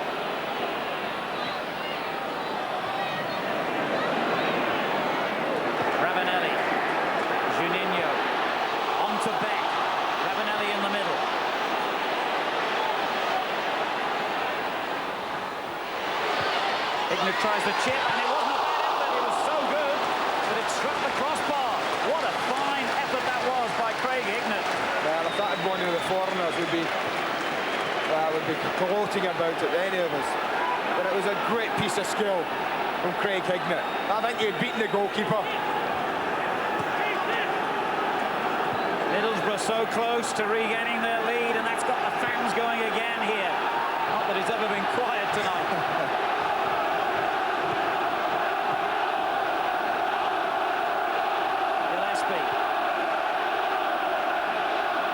He did well. He takes over. Just a bit too heavy for Asprilla, but what a moment for Craig Ignat. Yeah, it's great skill. I think Beck, he's looking to play this, and Juninho steps over it. He gets closed down quickly, but he's so aware. It's not easy, this at all. And he's almost judged it to perfection. It's over the goalkeeper. Sondercheck can do nothing about that if it's 4 inches lower. A good patch again here. Morris. Ravanelli, Peacock, the defender. He thought they should have had the throw. I think that's what he was saying. Words to that effect. Musto. Albert with a clearance. Now Emerson again. Oh, that's a good ball. Juninho. Brilliant skill. What would you expect from this fella? Ravanelli. Beck well placed.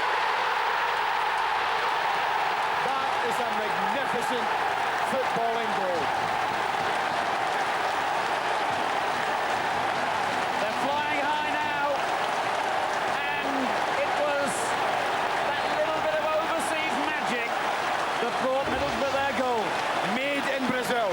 Skill there from Emerson, skill there from Juninho, awareness from Ravanelli, and a clinical finish from Mikel Beck. This is a lovely, lovely goal. And anyone who thinks the foreign players aren't adding enough to English football should look at that one over and over again. Brazil, Italy, Denmark. Goal to remember at the end of it. Middlesbrough are back in front. And here's the Frenchman trying to bring Newcastle level. And a good-looking ball too. It's that man Shearer again. Out it comes to Beardsley. Sets it up for Lee. Beardsley again. Great challenge by Fleming. My word, he's playing well. This fellow's not exactly on a bad night. Now as Ravanelli drives another cross in, this time Albert in the right place. But they'll be drooling about that goal everywhere apart from Tyneside, Andy. What a marvellous exhibition goal of football, wasn't it? Marvellous goal. It wasn't an easy finish. Sorry, it wasn't an easy finish that Beck had. But didn't he finish it really well? His fourth goal for Middlesbrough in just half a dozen games. Lee now for Newcastle. Gillespie.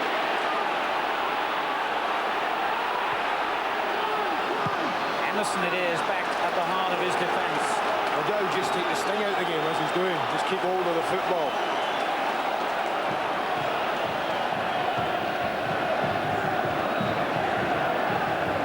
Albert. Gillespie. This is Lee. Batty takes over.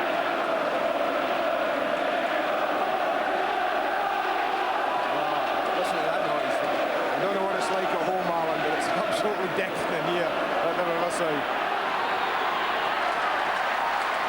It's been a wonderful night, and there's so much of it left. A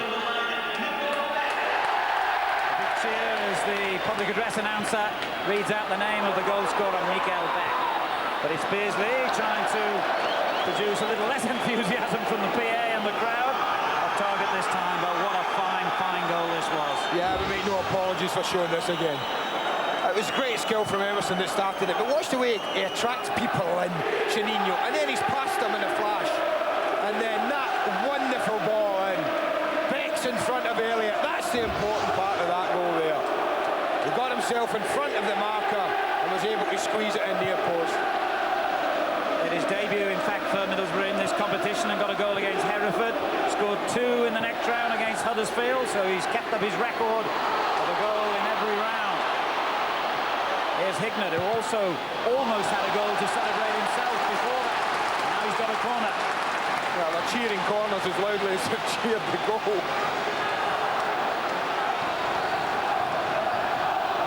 I said to you in the first half, though, Alan, they may be 2-1 up, but they know they have to concentrate. The lack of concentration at the end of the first half cost them the equaliser. Emerson with a lovely little turn on the byline. Cross has only been half cleared to the goal scorer. Beck, now Ravanelli. Well, that's a very good ball from Ravanelli. Liked it, loved it. They attracted the goalkeeper towards it because it started off towards Srnicek. Watch the way the goalkeeper's attracted towards this. Suddenly the bend and he goes, oh, I better get back.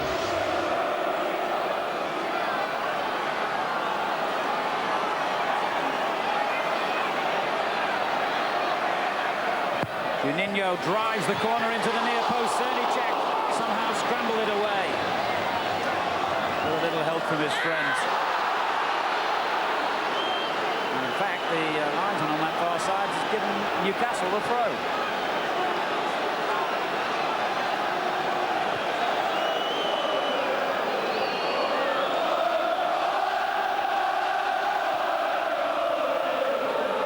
It's impossible to overstate what it would mean to these Middlesbrough supporters to see Newcastle beaten tonight. For so many years, of course, in recent times, they've had to take second billing to their neighbours from up the coast. There's Gillespie trying to bring Newcastle back into the picture here. It's a very good run by him. Now Juninho, an obvious candidate for the voting when it comes in later for man of the match. We'll give you that number a bit later on. Here's Batty. Ginola. Beardsley. It's the poor ball straight to Morris. That wasn't too clever either. Emerson goes down under the challenge from Peacock. No foul has been given. Peacock has a word in Emerson's ear. On it goes to Lee. And now to Asprilla, who goes down looking for a penalty. And no wonder Fleming was annoyed with him. I think it was a good tackle. I don't think he went down looking for the penalty. He did go down, Alan, but I think it was a good tackle. Here's Beck. Hignett. Ravanelli's now pulled out wide to the right. Oh, almost a great ball back to Hignett.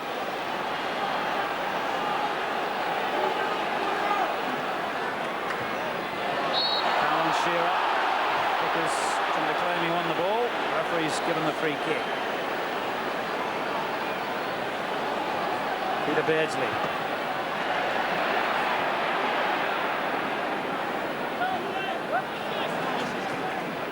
Well, in those dark days when Middlesbrough were down and out, not so many years ago, almost out of existence, in fact, at one stage.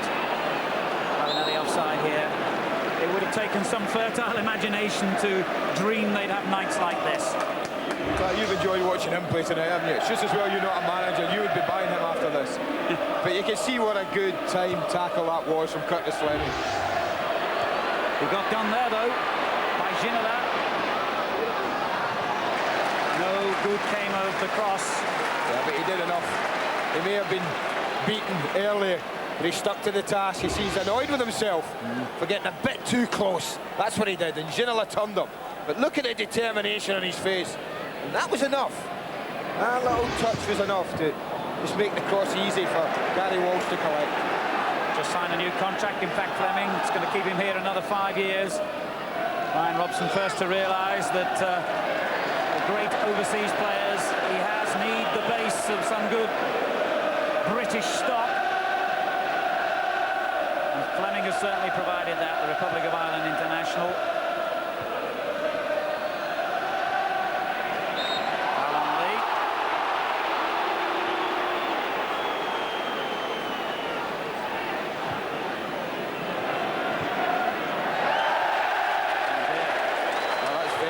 Peter Beardsley like.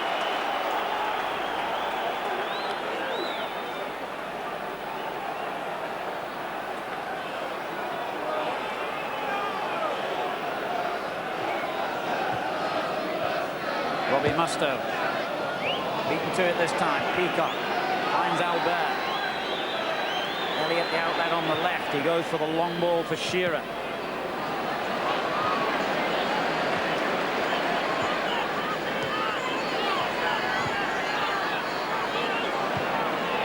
Good possession football by Middlesbrough. This will frustrate Newcastle. Ravanelli, Peacock behind him.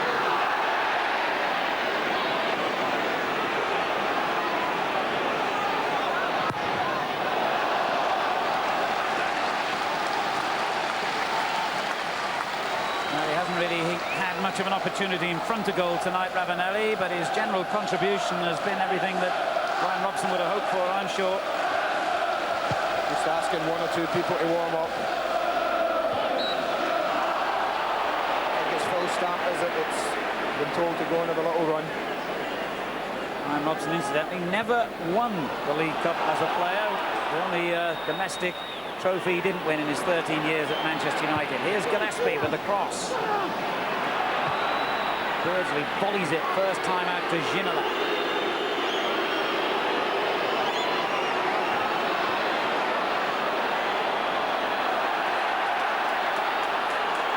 Terrific battle. Great stuff. Free kick to Middlesbrough. It's amazing that a free kick should be given at all. That was a real good tussle.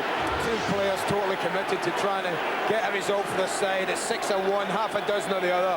Their arms are locked. They're both so determined to get to the ball. How he can make up his mind that that's a free kick against Gary Ginola, I don't know. Here's the telephone number for you to vote for tonight's man of the match, and what a choice you've got to make. 0891 11 1101. 0891 11 1101. Still just under 20 minutes of this match to go. And it's Middlesbrough, who led 1-0, only to see that lead wiped out in the last minute of the first half, who are in front again.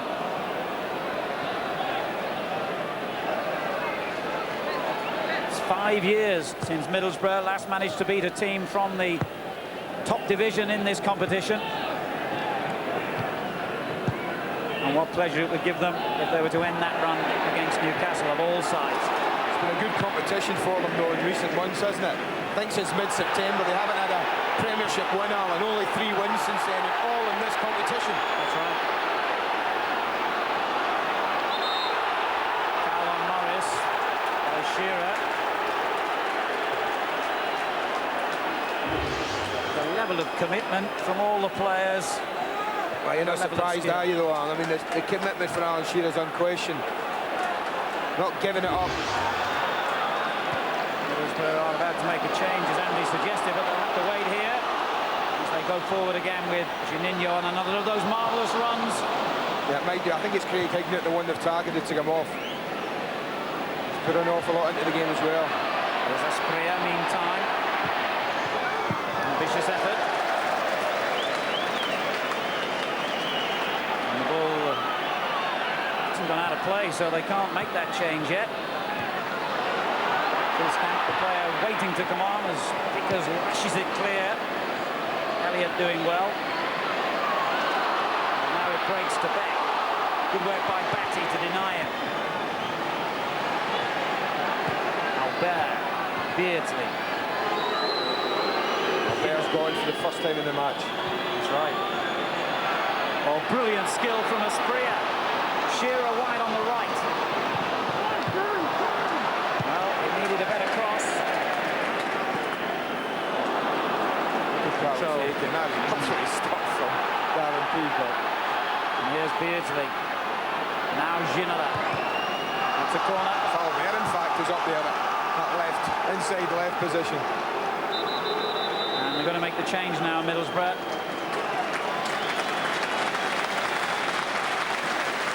Craig Hignett's had a very good game. He's played too many first-team matches this season, so maybe just feeling the pace a little bit. And Phil Stamp will come on in his place. He's only started half a dozen this season, and he's had a bit of a calf problem lately, but a very strong, tackling, competitive sort of player, ideal in this situation.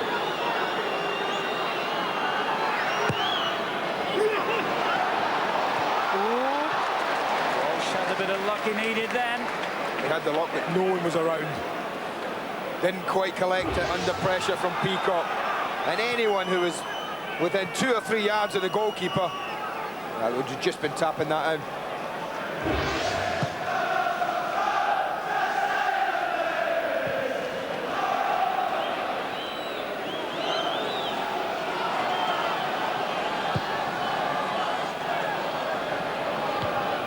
Shearer's header. Asprilla loses out to Vickers. Emerson's given it away. Oh dear, look at that tackle. That tells you everything you needed to know about the ball's level of burst. content The tonight. ball is burst. It has. That's incredible. Well, that takes you back to the old schoolyard days and the plastic ball that used to burst about 16 times. Oh, hold on a minute. Don't confuse our viewers. We're a bit older than most of them. Well, I don't think I've ever seen that happen with a modern football. That just shows you how hard the tackle was, doesn't it? I think it needs a bit of treatment. Well, even the Bulls given up with exhaustion. It's been that kind of night. 15 minutes to go. New ball, please.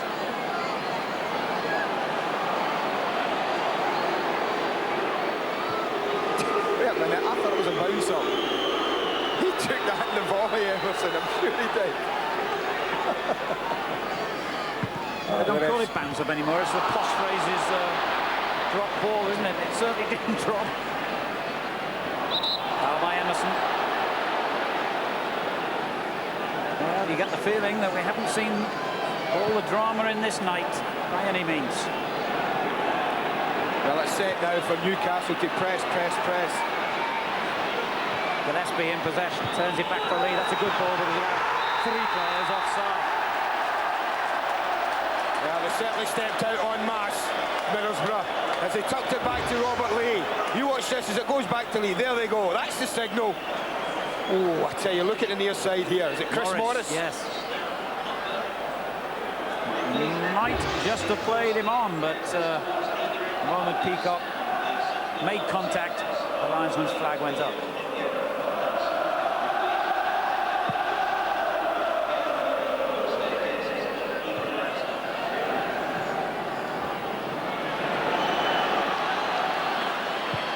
And Newcastle save it again here. Asprilla.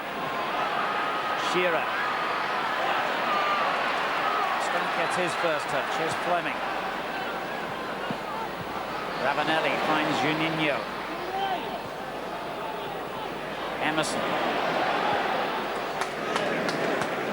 This is Morris.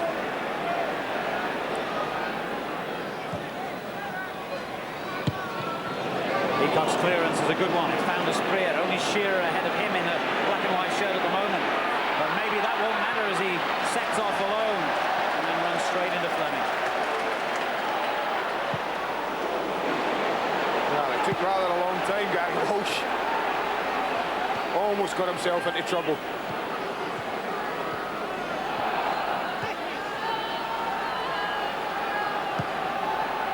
Big 12 minutes left in this match from Middlesbrough. You can imagine what it would do to the season. Just kick-start it back into life if they were to get a victory against Newcastle here tonight. And here's the man who might just have scored the goal that gives him that victory. Miguel Beck went down under the challenge from Peacock. The referee rightly waves play on. I don't think anyone who's seen much of Middlesbrough in recent weeks would doubt that their position in the league table is false, but you try telling that to the statisticians come the end of the season if they haven't got enough points. I mean, you saw them at Derby recently, and they certainly didn't deserve to lose that day, did they? No, there's no doubt that if they can get it right at the back, Alan, and keep people out, when they've got enough talent at the other end of the pitch to score goals and create chances, I don't think there's a doubt about that. But the one thing they have to do is get it right at the back. Ginola. Juninho follows him all the way. Fleming makes another fine tackle and then brings him down with a less exact example of the art.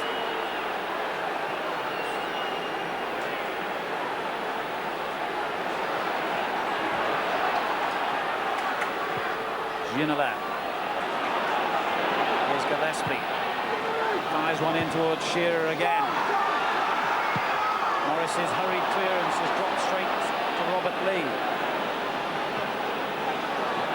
Beardsley coming forward, slips it. Oh, that was unlucky because at the very moment it was played to him there, Shearer lost his footing. Well, he felt he had to fizz it through to Alan Shearer. Maybe the gap was closing down, and certainly Shearer was certainly aware of what was coming. Certainly not offside, just at the vital time. On a very slippy surface.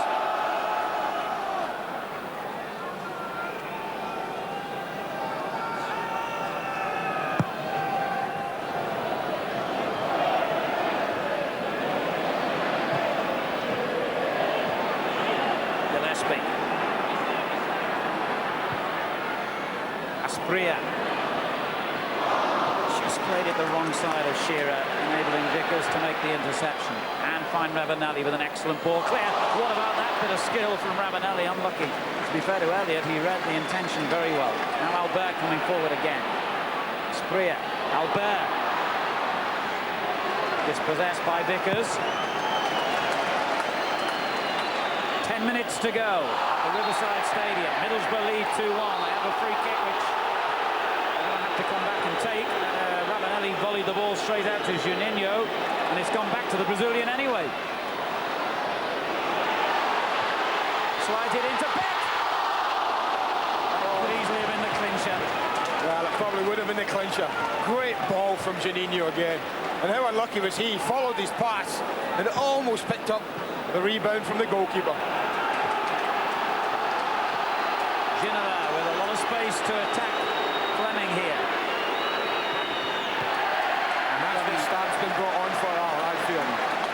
To give Curtis Fleming a little bit of help there. Craig Ignett's more a forward-thinking player, I think, from that area. Stamp will work his socks off, help his side, help Curtis Fleming, and that's his job. Certainly made a terrific tackle then.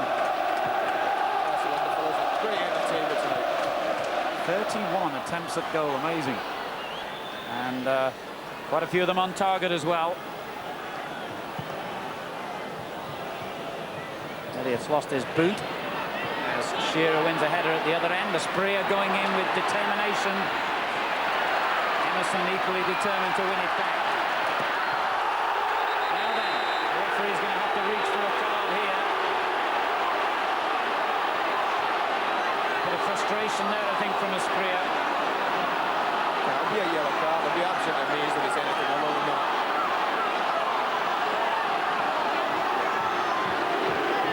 I don't think it'll be any arguments. I think these two have had the right ding-dong an awful lot tonight. I don't know if they've got a common language with, but they certainly know about each other.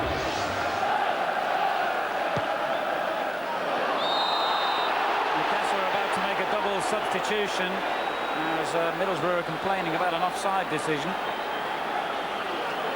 Watson and Kitson, the two players coming on. Asprilla and Gillespie, we understand, are going off, but at the moment Asprilla's in possession and in the area. He's done well. Turns it back towards Lee. It was Vickers who got there first. Now the substitute Stamp with a tremendous volley clearance. Ravanelli against Cernicek. The goalkeeper did well. It's caution to the wind now for Kevin Keegan's side, Alan. They've just got to push men forward. They've got to take risks. Anything could happen in the last few minutes here. Ginola! Brilliant effort and another fine save. Good goalkeeping. Ginola took the shot really early. The element of surprise was there, and that's what made the save as difficult as anything. Ball's played in, 2 touches here. One to set it, second to fire it. Gets up very, very quickly. They work so often at training at that, goalkeepers. About saving shots, slow down like that, and immediately getting back to your feet again.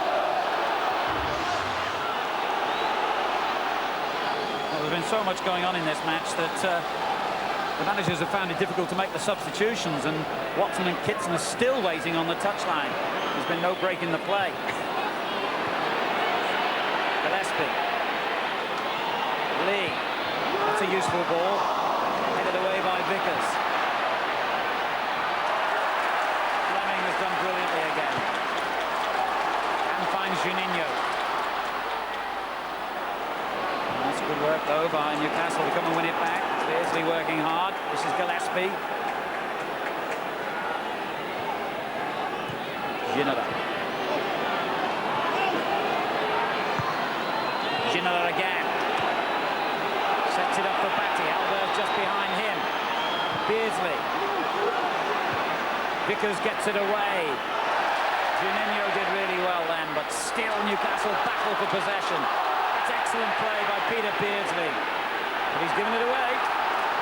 And still the Newcastle subs have to wait.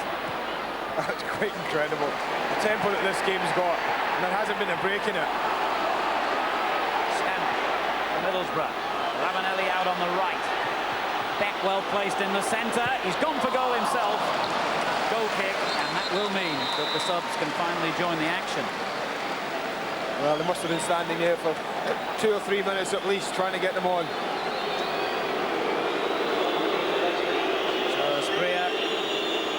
And Gillespie make way for Steve Watson, a very versatile player, of course, and Paul Kitson, who's only made 3 appearances as a substitute this season. And a lot of money, of course, to sign him, the former Leicester and Derby striker.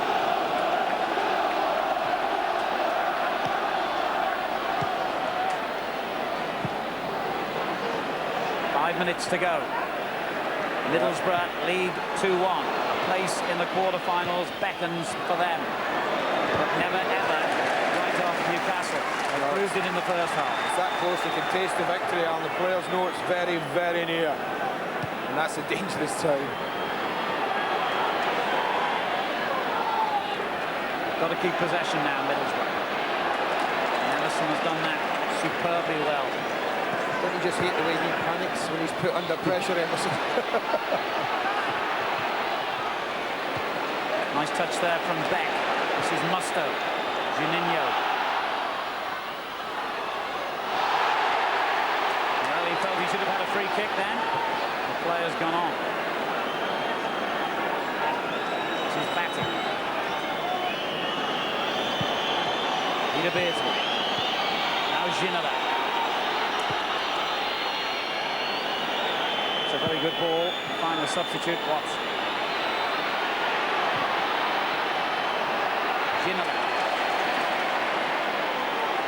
Showing real determination there, Ginola. I was just going to say, wait to hear the cheer if that goes out. It didn't. As ever, Peter Beardsley doesn't know the name of the meaning of the word lost, words lost cause. And a great and expected late rally here from Newcastle. Can it bring them a goal? Kitson. Shearer came off the defender. Watson's cross is a good one. Emerson gets it clear. Watson's there again, and he played it into the near post. Walsh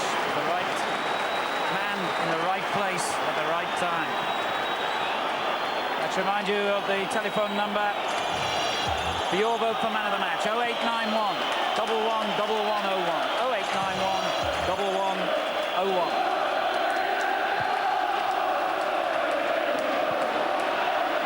Shearer getting up well. Kitson playing it in behind Lee, though. Emerson. Beck. Peacock comes to win it back. Kitson brushed aside. And it's Batty who comes to win it back. Stamp denies him. Tremendous finale to this game. 2 minutes of normal time remaining. A little bit of stoppage time to be added. Only the referee knows how much. Can Ravanelli make that superfluous anyway? He's offside.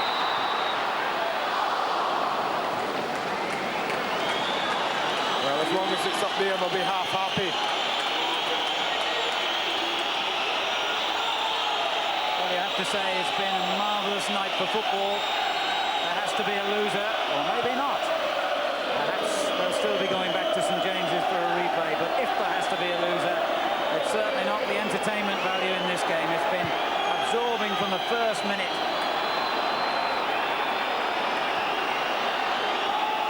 Not just the sort of passion you'd expect for a cup tie, but also a marvellously high level of football. Emerson wins it off Watson. Ravanelli to his left.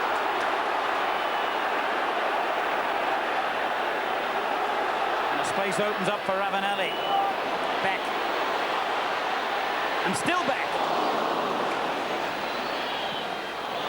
Juninho's done well. Stamp. Beck. Good football. Musto. This is just what Middlesbrough needed now. The seconds tick away. Juninho. Danger here for Newcastle. Yes!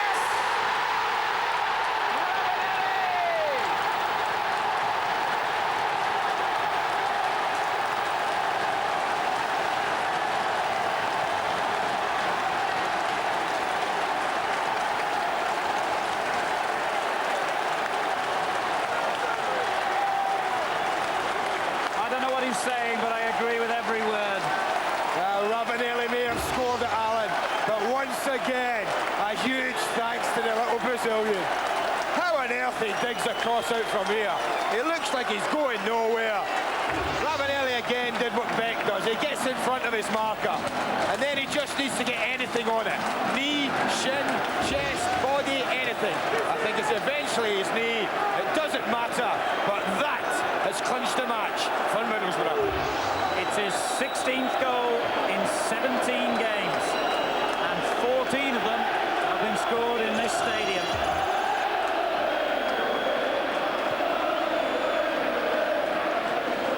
What a finish. Maybe not the finish a lot of people might have been expecting, as Newcastle were pressing, threatening an equaliser, but it's all over for them now.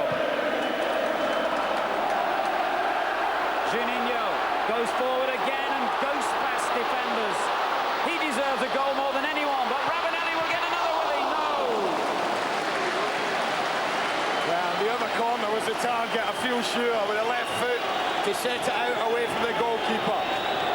But when that young man gets in flowing, that Juninho is a sight. He's a talent, he's a threat. Juninho has had a night and a half here. So have Middlesbrough.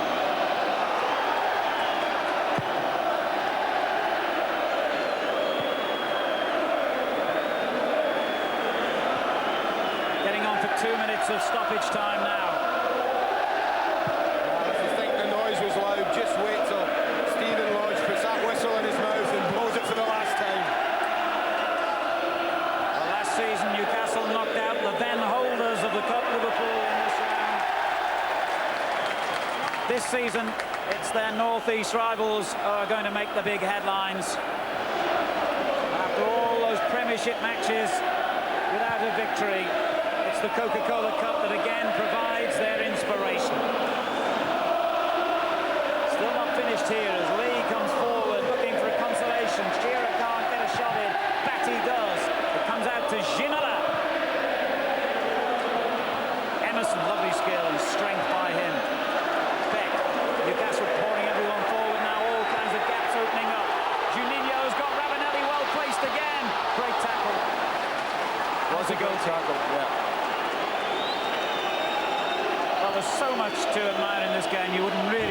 to begin?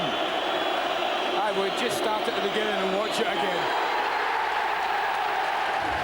It's all over, and Middlesbrough, on a wonderful, wonderful night here on Teesside, have beaten Newcastle United by 3 goals to 1 and take their place in the quarter-final of the Coca-Cola Cup.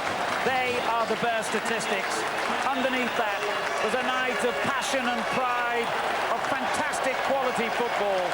The overseas stars shone, all of them. And the British players made their contribution to as good a cup tie as I've seen in a very long time.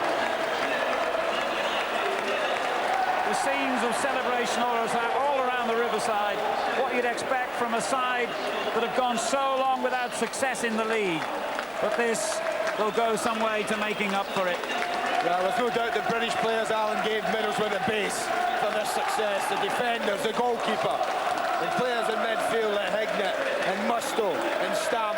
But I said right at the beginning, if they were going to win the game, and that's what football's all about, it would be the foreign quartet that would do it. At the end of the day, those 4 players are what turned the game for them.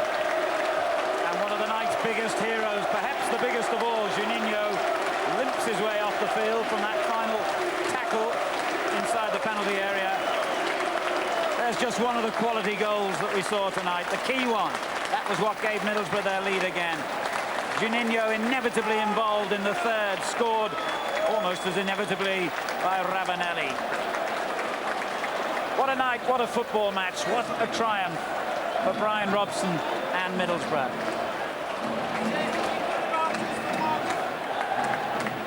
And the fans make their way to the exits. Very, very happy indeed.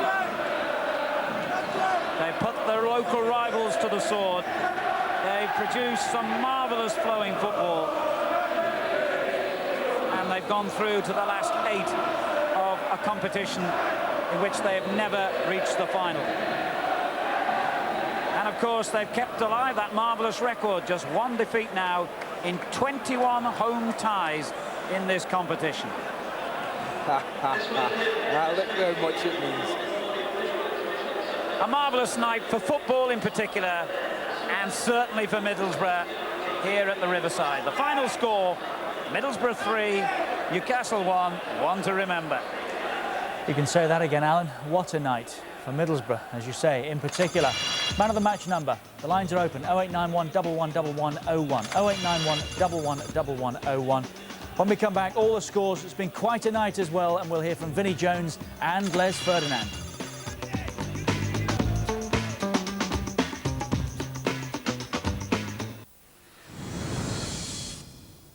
A film that celebrates the art of survival. I'm 8 weeks.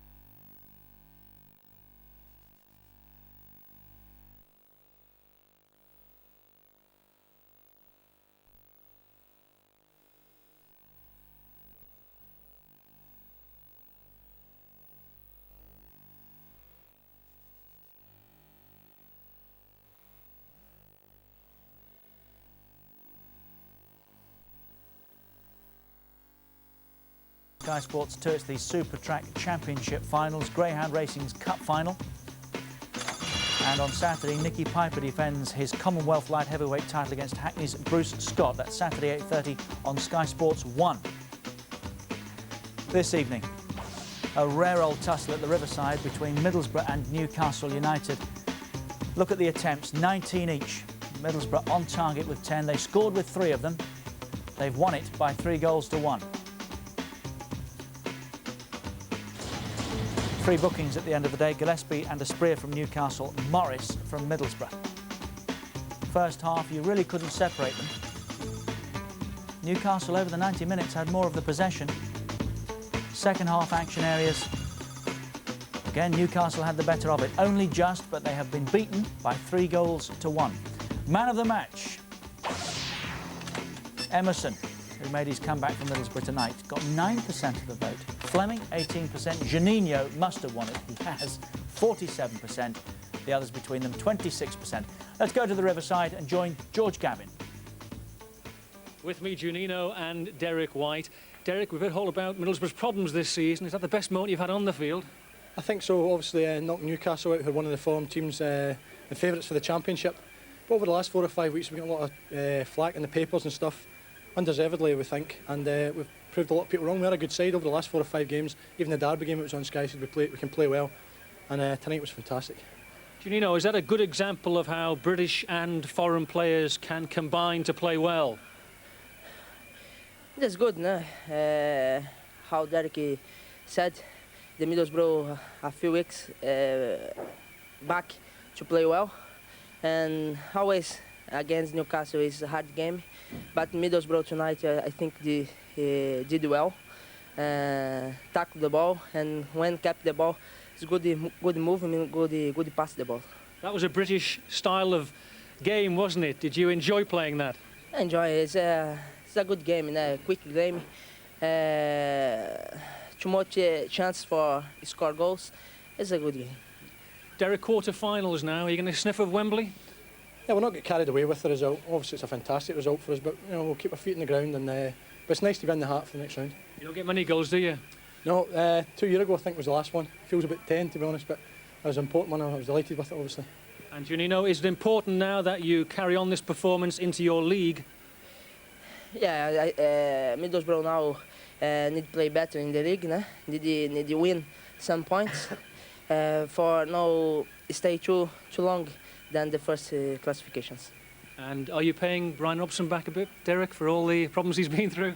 Well, I think it's been unjust, a lot of stuff has been written in the papers. I think because we are such a high-profile club at the moment with the foreign stars, the stars rather than Ellie and Emerson, and obviously Janino. But we've coped with that well, I think, over the last few games, and we need to take that form into the league matches and climb up the table, because we've got good players here. Tremendous game. Well done, both of you. Derek, Janino is the man of the match. If you could give him the famous bike, and he can take that away with him. Well done, both of you. One. Thank you. Thank you. Okay. Got another one. He must have won one earlier. And he'll need a ladder to get on it, won't he? Look at the size of it. And Janino. What a night this has been. Let's check out the scores before we go any further from elsewhere in the country. And you'll notice some of the really big boys are out. A good hiding. I mean, it's the only way to describe it for Spurs. At Bolton, 6-1 they've been beaten. A hat-trick for John McGinley amongst the 6. Manchester United are out as well, beaten by Leicester. Claridge and Heskey, the scorers for them. Arsenal are also out, beaten at Liverpool by 4-2. 2 more there for Robbie Fowler. Final score at Upton Park, West Ham 1, Stockport County 1. In the FA Cup, they're in extra time. Cheltenham and Peterborough. Ken Charlery has scored for Peterborough. And the First Division game tonight at Main Road, Manchester City have won it against West Brom by 3-2. And a reminder that we'll be making the quarter-final draws for the Coca-Cola Cup over on Sky Sports 1 at around about 10:15 in the Sports Centre. We've been joined tonight by Vinnie Jones and Les Ferdinand, and let's look back on what has been a terrific encounter at the Riverside. You've not enjoyed the outcome, Les, but as a football watcher, it was a great game, wasn't it? Yeah, of course, it was a very good game. You know, when I said at the beginning, I felt whoever scored first would go on and win the game. When we got the goal back just before half-time now, I thought, that spurred the lads on and they'd come out, but all credit to Middlesbrough, you know, they battled in there, and they always looked like the side that was likely to score next, to be honest. Do you think they looked as though they wanted it a little bit more tonight than Newcastle United? I mean, the onus was on them because they were at home, and you know, we'd just beaten them a few weeks ago, 3-1. So you know, they were really up for it, and it showed in their performance. You know, they fought for every ball. I thought they defended really well. You know, if you look over the 90 minutes, we never really had that many clear-cut chances. You know, we were shooting from long range, so that just shows you how well they defended. And when they got the ball, they broke really quickly. And in Janino, Vinny, they had themselves a little genius on the night, banging form, didn't they? Yeah, he was banging form, but I think the 2 wingers for Newcastle were disappointing, or the 2 full-backs were unbelievable. I thought Fleming for me was equally as good as Janino in his defending mode as Janino was in his attacking mode. But I think they set their stall out more, Middlesbrough. I think they set their stall out much better, you know. I think that they're shutting down and they was getting good tackles in, you know, and they've had a couple of great Well, they've all stops by done their keeper. part. I mean, when you look back at this, Gary Walsh with 2 terrific saves in the centre half, one there from second half from Asprilla. So from front to back, really, Les, they've dug in and they've worked, haven't they? They wanted the result. They did, you know, and you know, good luck to them. You know, they got it. Played some great football at the same time. Beck got the second goal, Vinny, who I think we mentioned before the game would have an influence at some point tonight. And Yeah, this is he's it. got across the defender there, though. I mean, that is, you know, that can't be right. He's got across the defender and half pinned him to stop him. You look here, he's got across him, he's pinning him. Either Albert or someone's got to get in the zone there, the front zone. This was controversial. You look at that slowly, and he didn't appear to be offside. I know, looking from the angle we can see it here. You know, if you look at Morris at the bottom corner here, you know, he looks level. If anything, you know, if he's not level, then you know, Shearer's onside. And that would have been for 2-2 as well. Then Walsh makes that save. That's right. But like I was saying, you know, we were shooting from distance today, and you know, it made it a bit easier. It was easier for him to see the balls coming. This was similar to the Beck goal. He's pinned the centre half again. You know, he can't be. You know, he's got to shrug him out the way. See there, he's pinned him. Either someone's got to get in that zone, or Peacock's got to shrug him and say, "I'm going to be first to this ball as it comes across." Well, he's joined us recently when things haven't been going particularly well for him. Tonight he gets an opportunity to smile. Here's Brian Robson with George Gavin. Brian, we've read all about the off-the-field problems you've had. Is that the best moment you've had on the field this season? Yes, this season it's got to be. To get through the quarter-finals and knock a team out like Newcastle is very pleasing. Local pride at stake tonight, wasn't it? How pleasing was it to beat the old enemy?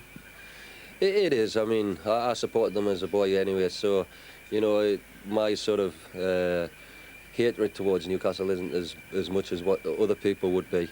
But, no, we're pleased because Newcastle are a very good team. So to go through into the hat for the next round is, you know, that's what it's all about in cup football. When you were building this team, Brian, is this how you envisaged them playing together, the British players and the foreigners? Yes, I mean, I know I can get the real good work rate and, you know, the combination at the back where you've got to try and get a good unit. But Fabrizio, Juninho and Becky have given us that bit of flair. You know, but what we're trying to do is combine the two. And we're slowly improving. We've still got to work on a few more things, but, you know, a lot of things come together tonight. How important is it you take over this form into the league? Well, it is. I mean, I've been seeing for a few matches now where I've been pleased with the performance, but we haven't been getting the results. But, you know, tonight they worked very hard and they deserved the little bit of luck that they got to go and win the game. Great game. Thanks very much, Brian. Cheers. Thanks so much. Middlesbrough are in the hat, and the draw, remember, over on Sky Sports 1 at around about 10:15 this evening. Let's have a look at the goal that edged Middlesbrough in front. Mikael Beck. Vinny, as you said, you mentioned him before the start. Why particularly did you have a fancy for him tonight? Well, we played against him and he was strong and he, you know, as I said, the ball's up round his shoulders and that he was, you know, getting hold of them and bringing the other players into the game. But there, I mean, the defending has got to be looked at there. I mean, he's pinned the centre half there. Someone's got to either get in that front zone to stop the cross, or as I say, you know, he's got the Peacock, whoever it is, has got to shrug him out of the way and say, I'm going to be first. Which he didn't. Here's the goal again that Newcastle United thought they'd equalised with. Now, was he offside? Was anybody offside in there, Les? From this angle, it doesn't look like he's offside. Morris down here, you think's playing them on? Yeah, but I mean, obviously the linesman's in line with it, and if you look up now, then they are. But yeah, the ball ball's already been wasn't played then, was it? You know, and this is the problem we've got. You know, the linesman's probably only seen it when after the ball's been played. Because all of a sudden there's 3 in there that you would think were, but and that could be a perfectly good goal. It's 2-2, you know, and we're still in the game, but unfortunately it wasn't to be. Linesman was still giving himself a pat on the back for getting Gillespie booked, I think. He never missed that one, did he? That, Vinny. You'll get us all into as much trouble as you. Here's the third goal from Ravanelli. Now, when you're saying he's pinned the centre half, you mean he's got in front and stood his own ground? He's got in front, look, he's got his body there. You know, that should be the other way round. It's got to be the other way round. Well, that's Newcastle United out. It's been quite a night, in fact, but Wimbledon, of course, are still around. We're making the draw shortly on Sky Sports 1. Who do you fancy? I just got a funny little hunch, Leicester at Selhurst Park. I don't know why, it's just... But hopefully, you know, I mean, a good draw for us would obviously be, you know, West Ham, Stockport at home, someone like that. Bolton you've got to look out for now. Don't want Bolton. Sure you want them? No, absolutely right. OK, let's have a look at what's coming up from Sky Sports. Next, the Sports Centre, including, as I've said, that Coca-Cola Cup draw for the quarter-finals. We've got Millwall-Brentford at the weekend for Friday night football. And Super Sunday, 3 o'clock this coming weekend, Leeds United against Chelsea from Ellen Road, Sky Sports 1. Millwall, of course, is Friday night on 3. 7 o'clock on Monday night. The Monday night football comes from White Hart Lane. It's Spurs against Liverpool, the usual start time, 7 o'clock. But what a night this has been, an extraordinary night in the Coca-Cola Cup. Manchester United have gone out, Arsenal have gone out, Spurs have had a good hiding at Bolton, they have gone out, and Newcastle United are out as well. The draw for the quarter-finals, Sky Sports 1, around about 10:15. We'll see you then. For the time being, it's good night. So what's it worth? You try to do your best, don't gain anything, try to live it up. Yeah, I always feel down when I don't need it. I always knew I always had something when nobody giving me. Now I'm living it up. Yeah, I'm living in a dream that I'm proud of every day. I'm proud of who I've been with and all my friends today. As long as we're together, I don't need the postman to tell me what's the time of day.